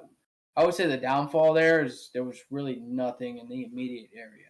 Yeah. So you had to go to Palm Springs to be able to like go to see nice shit, basically. Yeah, yeah, yeah. Be able to enjoy like the world type stuff. Yeah, yeah. Okay. Nice. And then so you went from doing uh being at 29 Palms to, you said you got on the list for recruiting duty. Yep. Now, was that something how did that come about where you were like, I think I want to do recruiting? I didn't want to do recruiting. Oh, so okay, so what was it what was it like when they were like, yo, you're going on recruiting duty? Tag, you're it. Yeah. Yeah, yeah. So this was around the time I got put on. It was either the 11th or the 15th. One of the Mews, Yeah. and I had started my drill instructor package to volunteer and all the other shit, but I was trying to get a school date after we came back from the Mew. Yeah. And headquarters Marine Corps, for like 40 something days after my package was submitted, they brought it back. Yeah. They said, "Hey, we're denying your package because you're histed already for recruiting." It's like, "Oh, great. Well, can I just transfer over to drill instructor duty? Yeah. I'm already volunteering for one. I want to do the one I submitted for." Yeah. No, you're going on recruiting. So Oh boy. I was like, "All right, well," just told the chief officer, "Hey, I got histed, so I'm coming off the TO." And it's like, just give me the earliest fucking class date so I can get the shit over with. Yeah. Yeah. So I wasn't a bad recruiter. I was pretty average, slightly above average, but Now, uh, um I don't think I've ever talked with a recruiter like in this type of thing. Like how is like you have to go to school, right? Like a recruiting school? yeah. How like break it down. Like what is recruiting school like? What is it about? Like what do you learn how to do in recruiting school? It's sales skills, basically. Okay. Um, I think that's the basic step, like basic explanation for it Hmm. is communication and sales skills. So like some people are like not natural talkers. Like me, I'm more of the introvert, but I'm an extrovert when I have to be. Yeah. Some people are just they can't play both sides. So people are just extremely introverted. So that's the point of the school, is to get everybody on the same page. Yeah. So if like me and you were both recruiters together, we'd understand what each other is saying, and little hints, you'd pick up on words and shit like that. So like, hey, tag, you're it, buddy. Yeah. Um, just stuff like that. Okay. Okay. Ask me if I were to do it again. No. Definitely not. No. Now, where is recruiting school at? The depot. It's across the parade deck from the squad base. Oh. Okay. That sucks. Yeah. Of all the places to have it, you got to do it on MCRD. Yeah, so you can imagine I've never went back to the depot after boot camp, and then you go to the depot for recruiter school, and you're running the PFT trail and having flashbacks Yeah. for recruiter school. Yeah, absolutely. Fuck, man, I got fucking threw up there. Yeah. Yeah, my something that always stuck with me, my senior drill instructor said, you run a PFT twice a year, because there's no CFT. And he was like, if you, like, this can affect the rest of your Marine Corps career. You fuck up once, it can affect everything. So if you finish a PFT and you don't throw up afterwards, you didn't give it hard enough. Yeah. And that's something always stuck with me. Like I ran my PFT with that mentality. I never threw up because, I've got an iron stomach. But like legit, like I would finish a PFT and I'd be fucking, I'm spent. I'm done. Like, yeah, I need to take the day off type. Like I left it all out there type stuff. Yeah. And so that's what it reminded me of when you were like, I threw up there. Cause like when we finished our PFT, well, I didn't run a final PFT in boot camp, but like guys were, throwing up left and right, like they crossed the finish line and most of our platoon was throwing up and people are like, what the fuck is up with all these recruits from this specific, why are they all puking, Yeah. And, yeah, I can only imagine being like, having that mentality of like, I've been here, I suffered, like, man. Man, you would hear the fucking recruits at night, dude. You know how like, yeah, when it's almost lights out, they do their little fucking stupid chant and shit like that. Yeah. To rival platoon or rival company or whatever. Yeah. I guess it's a pride thing as well. Yeah. You'd fucking hear them at night, man. It's the funniest fucking thing in the world. But the thing that sucked, man, is you'd see the drill instructors for DI school. Yeah. You'd fucking see them leave their rooms at like 05 and not come back to like 2200. It's like, fuck that. Yeah, I'm glad I didn't do that shit. Rough day. Those are long hours. So I think recruiter school is easier, but in my opinion, recruiting duty is fucking harder than drill instructor. Mm-hmm. I think in my opinion, just based on drill instructors have a schedule to follow, right? You ever see your fucking drill instructor pulling their campaign cover off, and they're looking into it. They're looking at the schedule, where they got to be, and what time, all that type of stuff. Yeah. So that's what they're doing. You may think like they're fucking laughing at you, but they're checking what the fuck they got to do next. Yeah, absolutely. Recruiting duty, you're at the mercy of the fucking appointment you're trying to set. The world, day in and day out. So. Then you're dealing with parents fucking cussing at you, and then you got kids in Santa Cruz throwing fucking pizza and spitting at you and shit. Yeah. So fucking I'm mad at my talking to the people. It was I would say I had a good time, but I wouldn't do it again. Yeah. Definitely not. I had after I got out, I was at the gas station. After I got out, I went up back to Northern California, up by Chico. And anybody who knows where Chico is. And I was up there and I was at a gas station and I seen these two dudes, they get out of their car and they're sitting there talking and they're filling up. And I look over and they're in their green on green tracksuits. And I was like, I just walked up and I was like, are you guys in the Marine Corps? And they're like, they kind of like looked at each other like, yeah, how'd you know? And I'm like written all over your fucking tracksuit. Absolutely. And I was like, well, I saw it on your, you're wearing it. And so then they were like, "Oh yeah, yeah, we're Marines, you know, blah blah blah," and they're kind of like trying to give me the whole spiel, you know, like, "Oh, you look good in good shape. How old are you?" You know, blah blah blah type shit. And I was like, "Look, like I just got out of the Marine Corps. Like, say you could save it, you know." And we ended up becoming really good friends. And they recruited out of there. Excuse me. They were recruiters and they were recruiting out of there. And I still keep in contact with one of those guys today. The other guy, sadly, he it passed away. And but like it was just I've seen it firsthand. Like we'd be hanging out and somebody come in and like, yo, like we would just be hanging out talking and they'd be like, yo, I'm interested in joining the Marine Corps. And then like you could just see them trying to like have in the middle of a conversation, the conversation change. It's constantly changing by whatever their answer is to whatever question they're asking, you know, like, Yep. and I Yep. was just like my recruiter basically told me, what can you offer the Marine Corps?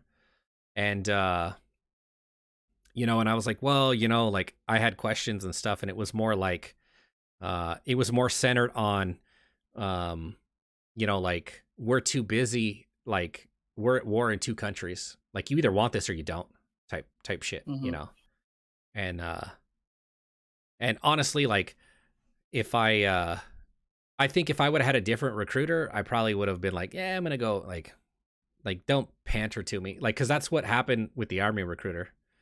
It's like, yeah, what do you want? Let me see what, like, let me get you whatever I can. Whereas the Marine Corps recruiter was like, if you want to be a Marine, you've got to work hard for it. Like you have to earn Hmm. the title of Yep. being a Marine Yep. every day, even after you graduate boot camp. You got to keep you earn that title. And Yeah. I was like, yo, like I want that, you know. And but yeah, like I could only imagine. I couldn't do it. I'd get some little punk ass kid and be like, yo, you know what? You go fuck yourself. Yeah. Was, You'd run into those kids out there and shit like that, who just wouldn't hack it, but their mentality is, oh, I'll fucking run circles around you. Okay, sure, dude. oh, Whatever. absolutely. Yeah. Whatever. I mean, I had a pretty fucking cool recruiter too, man. He was definitely. Uh, I'm actually still friends on Facebook, and then when I got histed for recruiting duty, I Yeah. reached out to him. And I started asking a shit ton of questions, like, hey, what should I expect and shit like that. Yeah. Um, yeah, so he definitely helped me out a lot with answering a lot of the questions, and then like I said, I'll shoot him a message here and there on Facebook, see how he's doing. Yeah. He recently retired last year, so Nice. Awesome. Good for yeah. him. Congratulations to him. You know, retiring's not Um, a it's not something that everybody does. yeah, I tried to get the same office that I came out of, Mhm. in Oakland, but I ended up getting Gilroy, so I'm Oh, still close enough. yeah, yeah, But yeah. I mean, you take a kid from the city and put him in farmland, it's like, I know nothing about the FFA and all the other shit, Yeah. but I mean, But you learn to adapt. You adapt, so yeah, you're still a localish boy. I mean, yeah, you're not necessarily in the city anymore, but close enough. yeah. Um, but now, what would you say your biggest challenge was for recruiting duty? The biggest challenge was the team. Okay. The team that you're in with, the grind on a daily basis. It's not even like the command wise, it's the team. Yeah. If you got a shitty team, you're gonna have a shitty fucking time. Yeah. Your team's there to fucking help you and keep you mentally fucking sane. So if they see like, hey, I gotta fucking, I'll cover an appointment for you, Hmm. shit like that.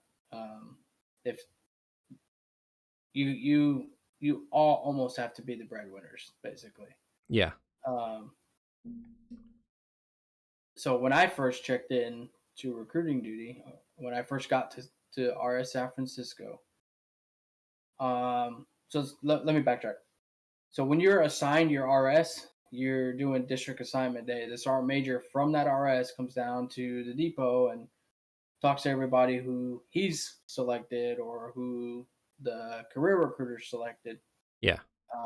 I think they both work hand in hand. So the master guns and the sergeant major.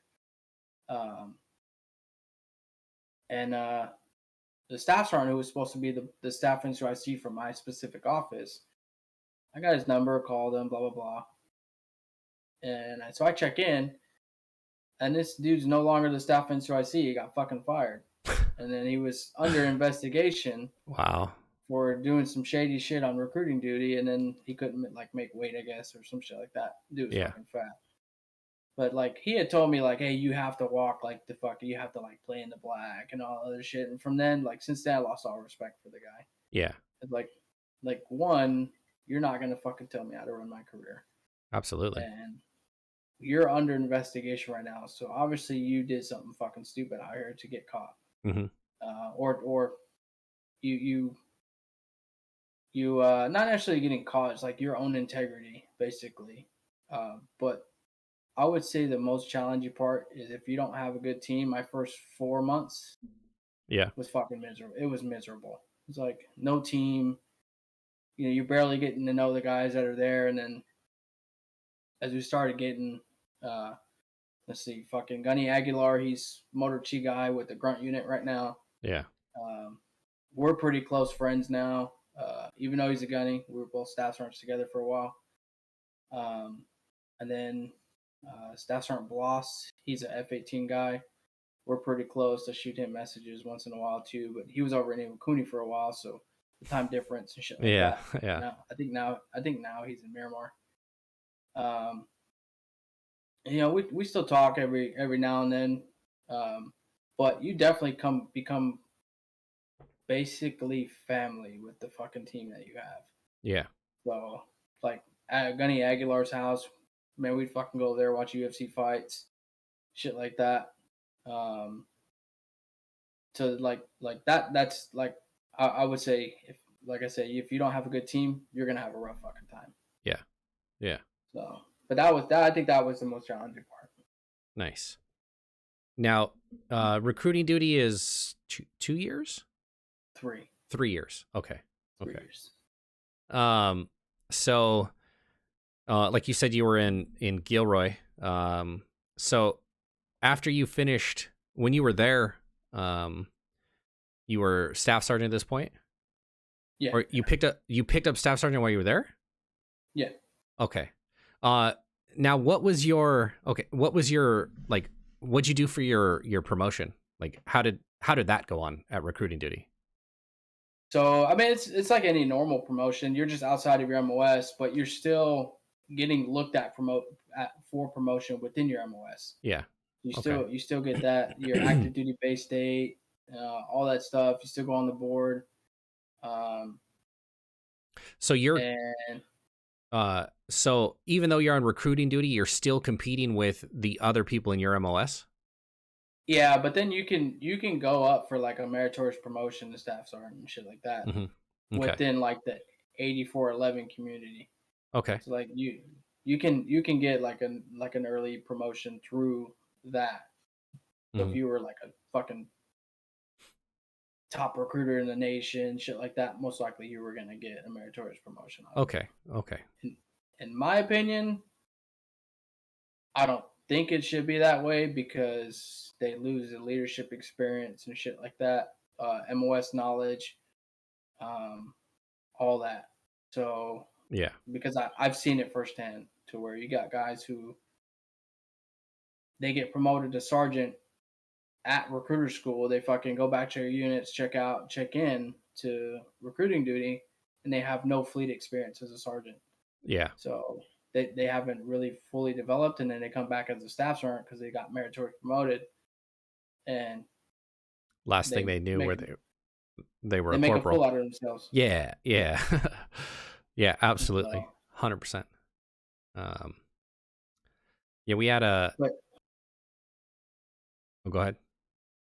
But yeah, I mean, that you still compete with your own MOS, so it's not like you're not getting looked at for promotion while you're out there. Okay. Yeah, I just wasn't like I said. I wasn't sure. It was just never something that ever came up, you know. Yeah.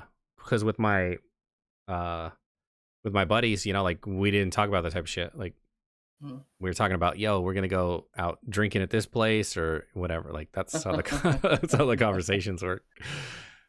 Uh, Yeah. Let's see. I was out there for. See, I got promoted to staff sergeant in October of 17. okay, So I was on recruiting duty for about a year and a half already okay, when I got promoted. So, but I still had fleet experience as a sergeant. So yeah, yeah, that was definitely a plus. yeah. Um, so okay, so where did that take you after you finished recruiting duty? Where I'm at now. So I'm Okay, in Cherry Point, North Carolina, hmm, the air station here. okay, It's 50 miles away from Camp Lejeune. okay, Um, uh, I'm the operations chief here.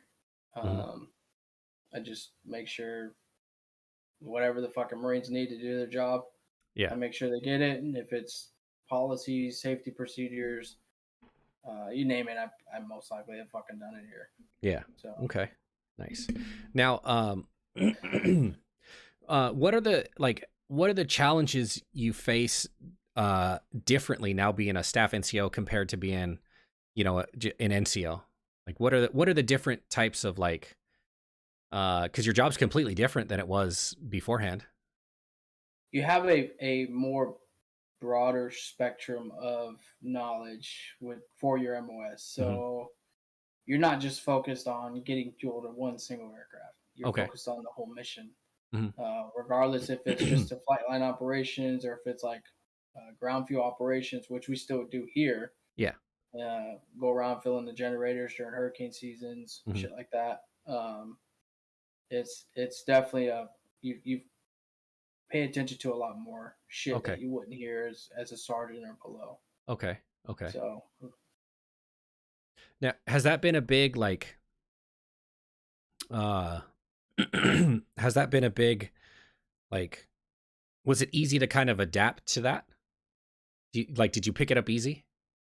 yeah, I think with my mindset, with my work ethic, in my opinion, like I'm pretty sure if my wife's still watching, she can attest to this.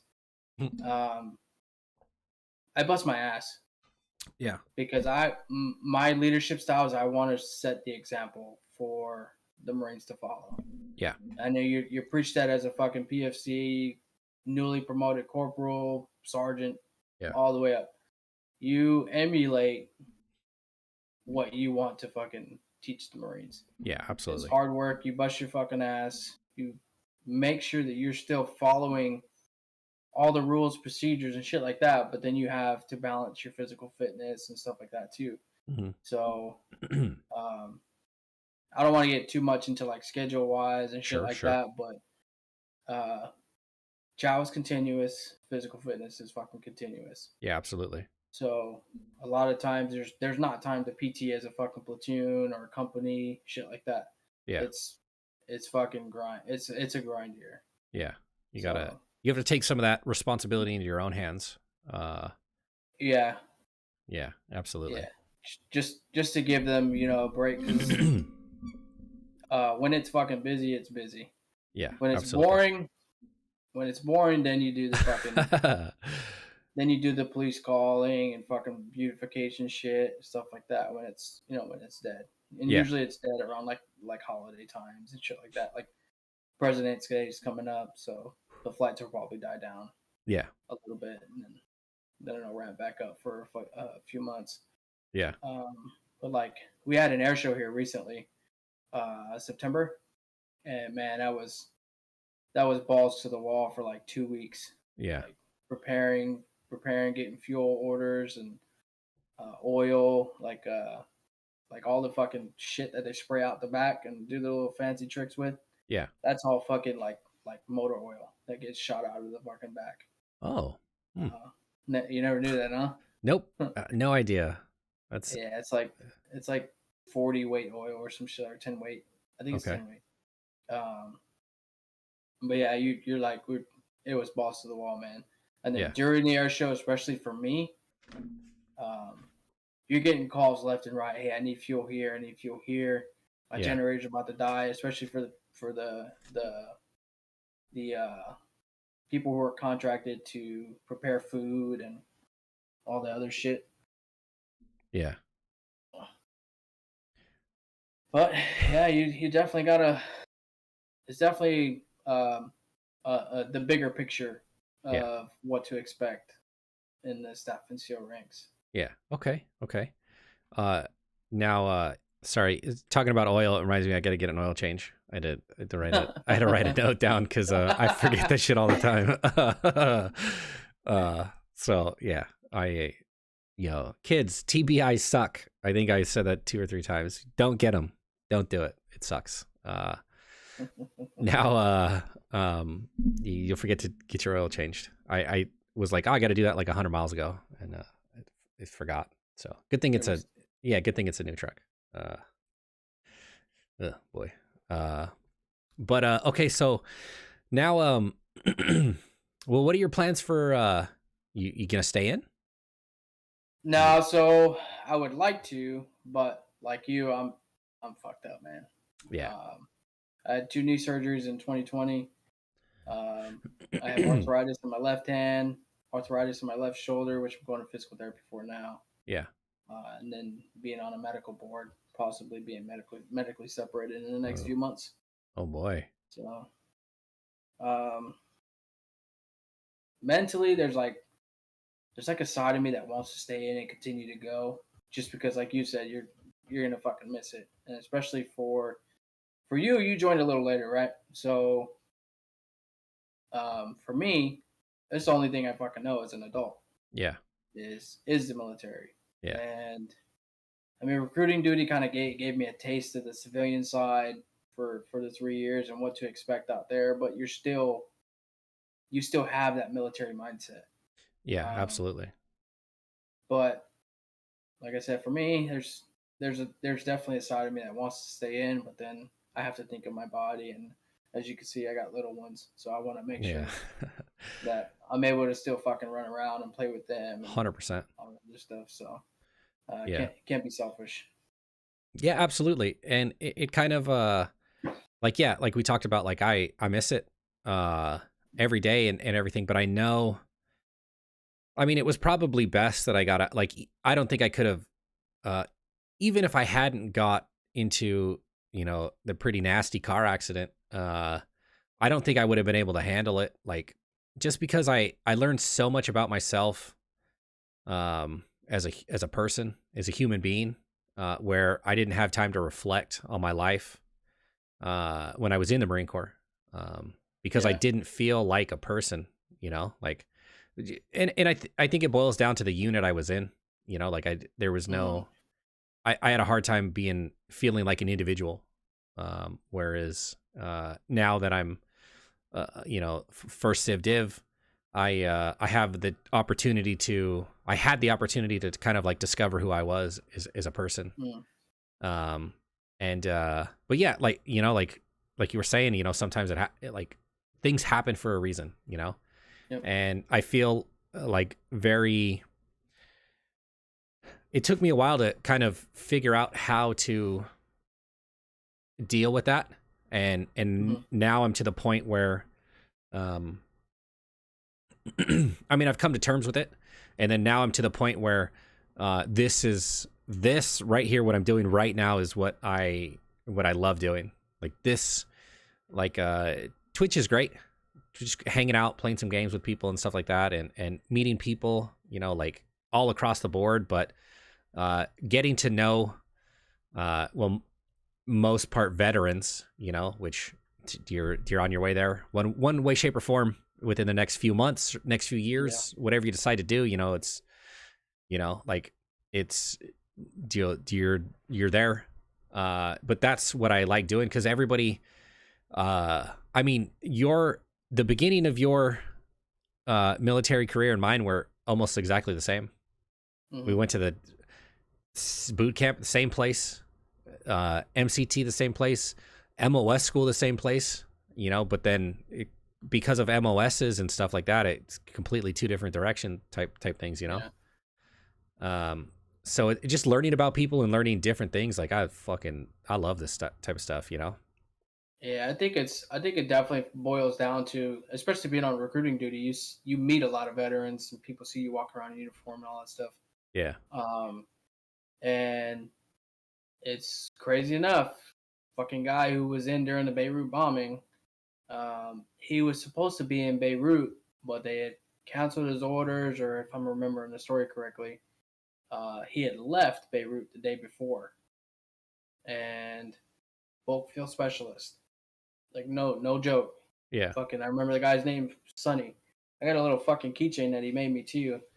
And the other recruiters would fucking make fun of me because the dude just like started showing up to the office after the Hollister would have like their Veterans Day, and then they'd have their like motorcycle rally, shit like that. And that's where we met him. Is he had like his own stand, and I seen a fucking flag that I just like fell in love with. Jackass wouldn't give it up. Yeah. Dude, I tried to pry that fucking thing off that damn pole, and he was like, "You ain't fucking taking it, goddammit. Let me fucking have it, man. Come on, Sonny, let me fucking have it." Yeah. And but he was really cool. He loved to talk too, man. You could tell like he missed it also, but Yeah. obviously older guy now too. Yeah. And it's definitely the camaraderie without knowing it's the camaraderie. Yeah, 100%. It's the know you went through the shit the same way I did. Yeah. So. Yeah, absolutely. Yeah. So if you get out, or when you get out eventually, you know, what do you see yourself doing? So I want to stay here if I can. Yeah. There's a few civilian positions that are here that I can possibly get. Mm-hmm. Mm-hmm. If not, I'm looking at moving from North Carolina to possibly Indiana. Okay. Working for a telecommunications company. Okay. So doing project manager, fiber optic shit. Okay. I was gonna say, if you call me and tell me about my car insurance, I'm gonna fucking cuss you out. Nah. Yeah, I'm just kidding. I don't think I can get in this sales again, man. Yeah. Yeah. It's a different lifestyle. Yeah. I mean, I know the civilian sales and recruiting and shit like that is completely different than what the Marine Corps would do, but yeah, absolutely. I don't think it's something I can do. Now, if you tell me I go to like some high end car fucking dealership making $100,000 off one sale, yeah, I'm all for it. Oh, absolutely. I'll sell my ass off. Yeah. That's like last resort shit for like Toyota dealerships and stuff like that. Yeah. I ain't doing that shit again. Yeah. Don't be a car salesman. I would definitely say like the anxiety that you get coming off recruiting duty. I would definitely say it triggered like some sort of PTSD from Afghanistan, and the constant fucking grind that you had to do and shit like that. Like I think definitely what triggered it was the IDF. Not knowing when the fuck you're gonna get, where those bombs are gonna land, or shit like that. That definitely brought back like the anxiety and stuff. But would I do sales again? No, fuck. Yeah, absolutely. Nope. Yeah. Awesome. Now, so where I know you from is your Twitch channel. Yep. So you're over at twitch.tv/IRBattle, correct? Yep. IRBattle. Now, although links will be in the description below, like down below, looking at the camera now, if you're on YouTube watching this right now, it's down below. Click it, give him a follow, go hang out. It's cool, dude. If you are here in the Twitch channel watching, he's here all the time. So, but I will put in this. If you haven't followed him, do it right now. Give you a shout out. You remember the saying where they like the IR grunt? Yeah. Came from? Yeah. That's what. Okay. That's that was going to be my next question is, how did you come up with this name? You know, like, but okay. Yeah. I was wishing I could put like the logo that I want to make. It's like the I and then the R backwards. Okay. And then battle, obviously spelled out correctly, but I'll get there one day. Yeah, absolutely. There's, I started off, so like most of my Twitch stuff, I've done myself, and you can tell I've done myself because it's kind of shitty. Like, the logo I sent you was, I did that myself. Yeah. The only The only logo that I didn't do myself is the actual one that I use, the VOP logo with the dog tags. Like somebody did that Yeah. for me. And you can tell because the quality is completely different from like all my emotes and stuff like that. Mm. But yeah, once you have that vision and stuff like that, it'll come across. It'll come across. It'll manifest itself. Absolutely, absolutely. You'll run across somebody and you'll be like, "Yo, I have this idea," and then it works from there, and then boom, you're Yeah. So what kind of stuff do you do on your Twitch channel? So basically, I play mainly Vanguard or some sort of Call of Duty game. Okay. And then you'll see me maybe streaming like NBA 2K22 or some Okay. sort of sports game Yeah. here and there. I don't really like to stream those, but Yeah. that's because I'm not gonna say the group that we play with, but not a lot of people enjoy that that content. So Yeah. Yeah. and then shit, watching you man play DVD. I played it before like once or twice, Yeah. but I recently got back into it again, and you've seen it as well. Yeah. To where I don't like playing horror games because the fucking anxiety yesterday, man. I was playing it yesterday, and Yeah. it definitely puts you through the roof. It's great. It's a good So, time. Yeah. My favorite genre is horror. So now I found a game that I can kind of vicariously live through. So it's yeah, I don't know how you do it, man. You can literally talk and play the game at the same time. 100%. I'm Yeah. literally sitting there like wide eyed, like fuck, dude, don't come near me. Yeah.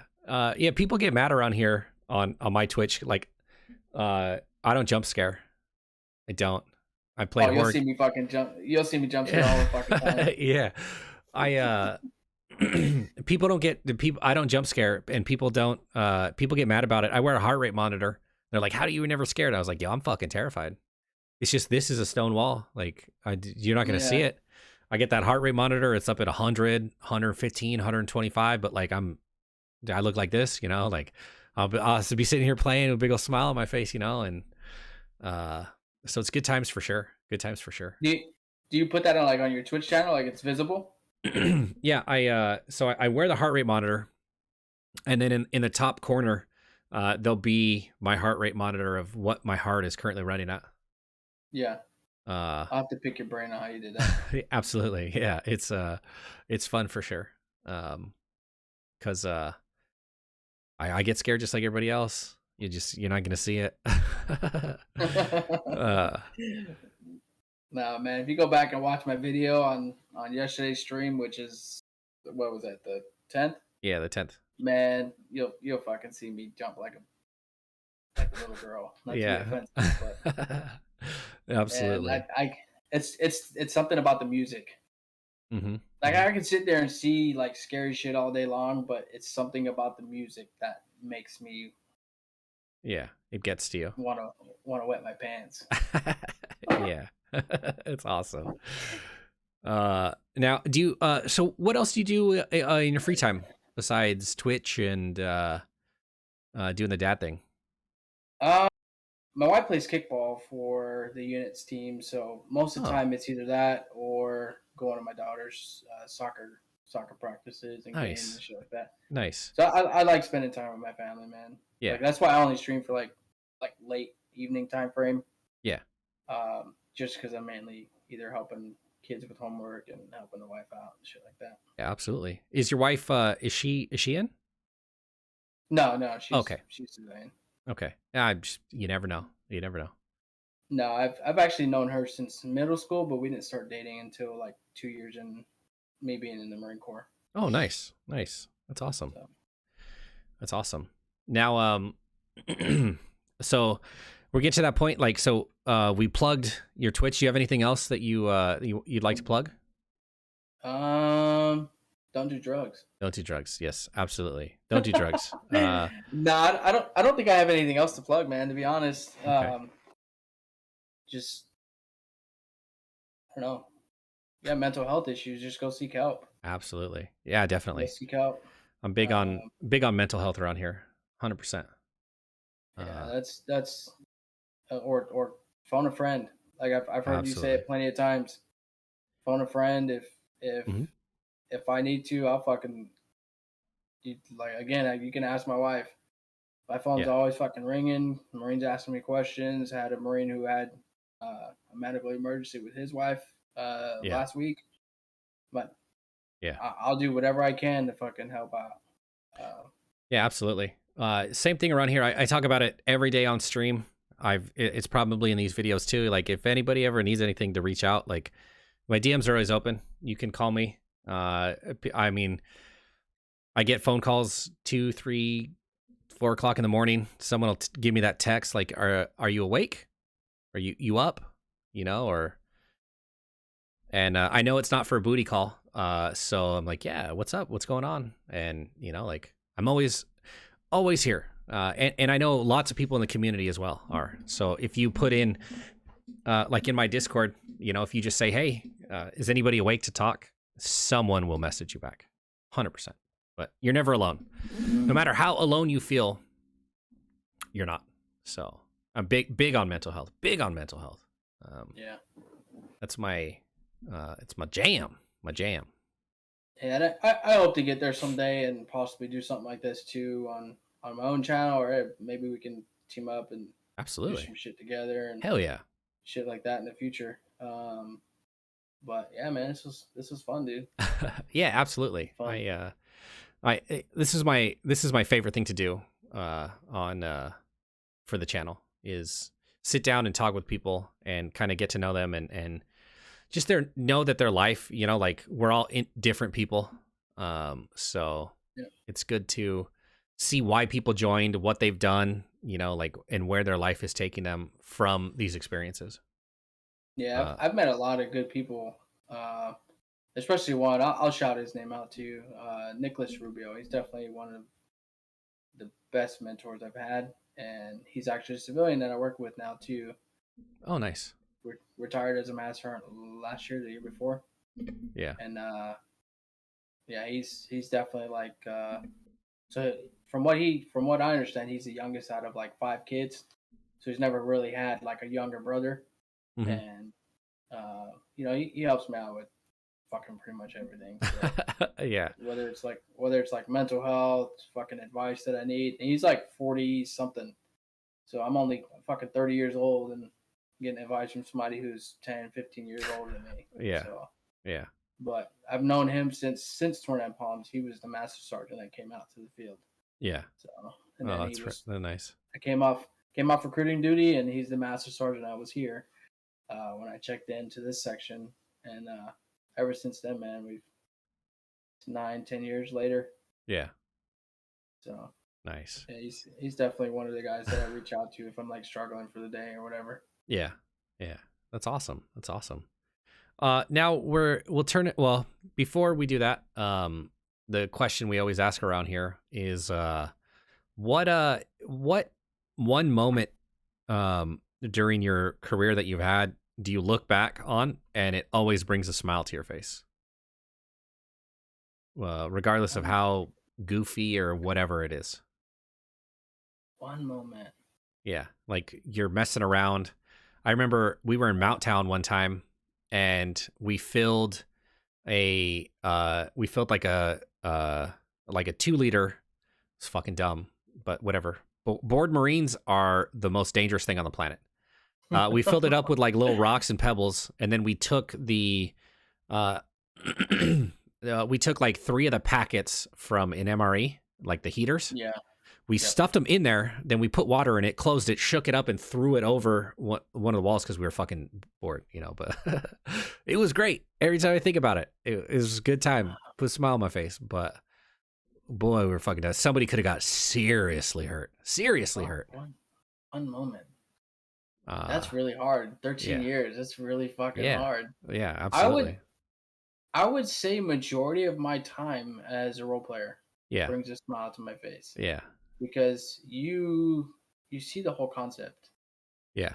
You see what the entire Marine Corps has to offer, Yeah. and like regardless of whether you're out 2, 3 o'clock in the morning, fucking conducting an op, um, crawling into the fucking berm, shit like that. And that's funny. You know what? Yeah. I will pick one.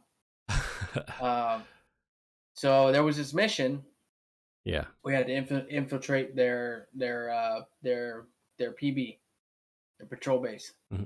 and I'm in an all black dishka, uh, turban, all that shit, right? Face shield, face covering, and I make my way into the COC. I crawl over the berm, make my way into the COC. The colonel's sitting there, lieutenant colonel's sitting there, right? And they give you this like a knife, and it's got like lipstick on it or whatever, and it make a red mark. Put a red mark on the colonel's neck. Walk out. I took his fucking his leaves. I took him off his collar. So as evidence, no, I got this guy. Yeah. And so I go up to the post, and I get the two Marines that are in the post. One of them's fucking just assed out, like they're passed out on the fucking post. And Oh boy. it's a bad time when the Marines fall asleep on post, right? And the other guy's like trying to fucking push me off the damn stairs and shit. Yeah. Like, yo, what the fuck are you doing, man? And so I end up like say, hey man, you're gonna come with me now. So I fucking drag his ass out. He's sitting there trying to scream and shit as I'm dragging his ass over the fucking berm. And all of a sudden you just see this car out of nowhere. And as a role player in the section, you had like fucking old ass cars, new cars that were just souped up for Hajis, right? Hmm. And out of nowhere, you just see a pickup truck fucking come out of nowhere. We throw his ass in the back of the truck and we fucking take off. Yeah. So we'd keep people for like a week Yeah. as they role play, and then their evolution changes. So like, okay, fuck, we got a POW. Where the fuck is he? So their mission changes on what they have to do and stuff. Yeah. But Yeah. yeah, man, that was probably one of the better times because you just see the look on the colonel's face, like, oh fuck, Yeah. my platoon just failed, or my company just failed, or whatever. Yeah. And that's a big get. Like, Yeah. yeah. It's fun, man. Yeah. I think, like I said, being the entire thing was just, you got to see the whole picture, man. Yeah. That definitely brings a smile on my face. But the people too. I would say that some of the people that I've met bring a smile on my face also. Nice. That's awesome. Yeah, it's cool stories. Cool stories. Cool. Well, we'll turn it over to if anybody has any questions relevant to the what we just talked. Well, we talked about a lot, but if anybody has any questions about anything that's relevant that kind of went on, feel free to ask them now. Chat. I mean, it happens all the time. I'm not ignoring anybody. I just this isn't about. It's not about interacting with chat and talking to chat and stuff. We're doing an interview type thing. So if you feel like you were ignored, well, I saw you. You just it's not about what's going on in chat. We have interactive time for that. We'll have time for that later too. So if anybody has any questions, feel free to ask the questions now. And if not, we'll we will be getting into some stuff here after this stream, because this is going to go up on YouTube's, and like we do every Friday, we'll play some community games after that. But yeah, I appreciate you coming in and sitting down and doing this. I know, I mean, being active duty, time is precious, even more so because like you said, your shit goes off all the time. You got Marines. You're responsible for Marines right now who are probably doing dumb shit. Sorry, not probably. You're responsible for Marines right now that are doing dumb shit. They are doing dumb shit. It's about that time on a Friday night. They should still have a little bit of money left, so I guarantee they're doing dumb shit right now. So your time's precious, and I appreciate you coming by, for a little while and sitting down and hanging out. Yeah. When you said you did this whole veteran spotlight thing, I definitely I seen a different side of it, I guess, to where you're just doing veterans. You're doing people who are out or have been out for a few years already. Yeah. Vice having someone who's still active duty, and then yeah, granted, there's some filtered conversations that Absolutely. would probably have to be had, but Yeah. just to give it a different feel for your spotlight and all that stuff. Yeah, absolutely. And I do enjoy it because the fact of it's just a different type of point of view. Like a lot Yeah, of us veterans still are current. absolutely, a lot of the veterans already have the way they've already evolved into the next phase of who they are, whereas Yeah, when you're still in, you're you're still part of, that military mindset, and you're an individual, yes, but you're still hand in hand with the military type thing. So just the way you look at life is different. Like we all used to look like had that same kind of mindset, but um, we've kind of excuse me, as you transition into civilian life and continue moving forward, you kind of lose uh, that type of mentality, the mm, active duty mentality, because there is a complete difference, night and day, of yeah, the way you think about things active duty compared to being a civilian type stuff. yeah. um so but yeah, I think yeah, Friday nights are hit and miss, Yeah. especially like it's Super Bowl weekend, so just dated the video, I guess. uh so yeah, but I really appreciate you stopping by and hanging Yeah, out and dude. everything. So Yeah, thanks for having me. yeah, awesome. So this video will be up on YouTube in about a week, ish, and yeah. So cool, cool, cool. Well, we are going to be doing continue doing these. We've got a few more lined up in the future. Um, as of right now, I mean, there's of course there's going to be more, but uh, yeah. So I'm super excited about those as well. Um, but and it would be nice to. We'll have to like revisit this, depending on when you get out. I would sure love to do another one of these just to see just to see the difference and compare, Oh to hell yeah. like you now Yeah, and then, definitely. future you. Definitely. Because there's like, we talked about it beforehand, like you have to watch on certain stuff you say because you're still currently married to Uncle Sam, so like uh, Uncle Sam is still is still a very big part of your life, and Yeah. so I would love to in a few years just to see the difference, see and the way like I mean you still have that military bearing type stuff where a Mhm. vet's the like, yo, this is fuck who I am, like like it's a big difference, like and just to see, like I know, like I mean I've noticed it, in us talking, like like you're still you've got that I'm still in type like demeanor to yourself, like, so I would love to, like, depending on when you get out, 2 years, 3 years, uh you know give it that time to kind of like let that civilian just like let that nasty just wash all over you, like Yeah. and compare For sure. the difference, Yeah, so definitely. I'll be yeah. back. Yeah, absolutely. So check out Battle's channel.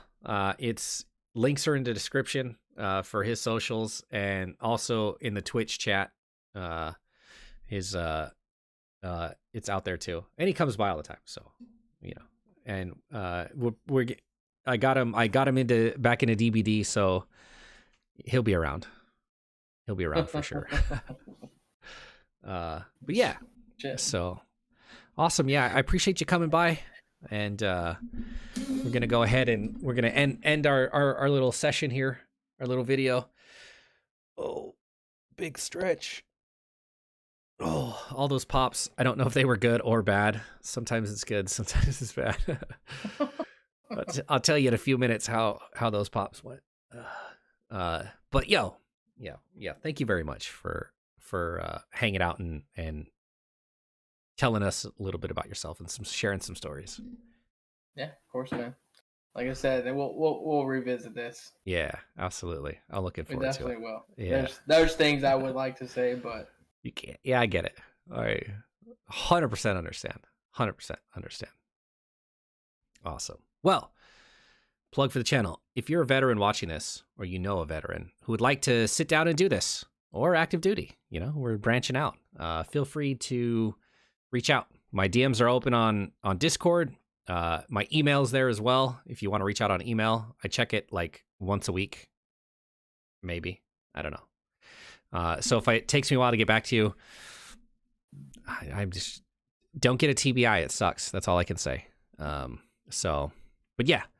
But, I want to thank everybody for their support. Wouldn't be doing this without you guys. So thank you very much. Remember who you are, and we'll see you in the next one.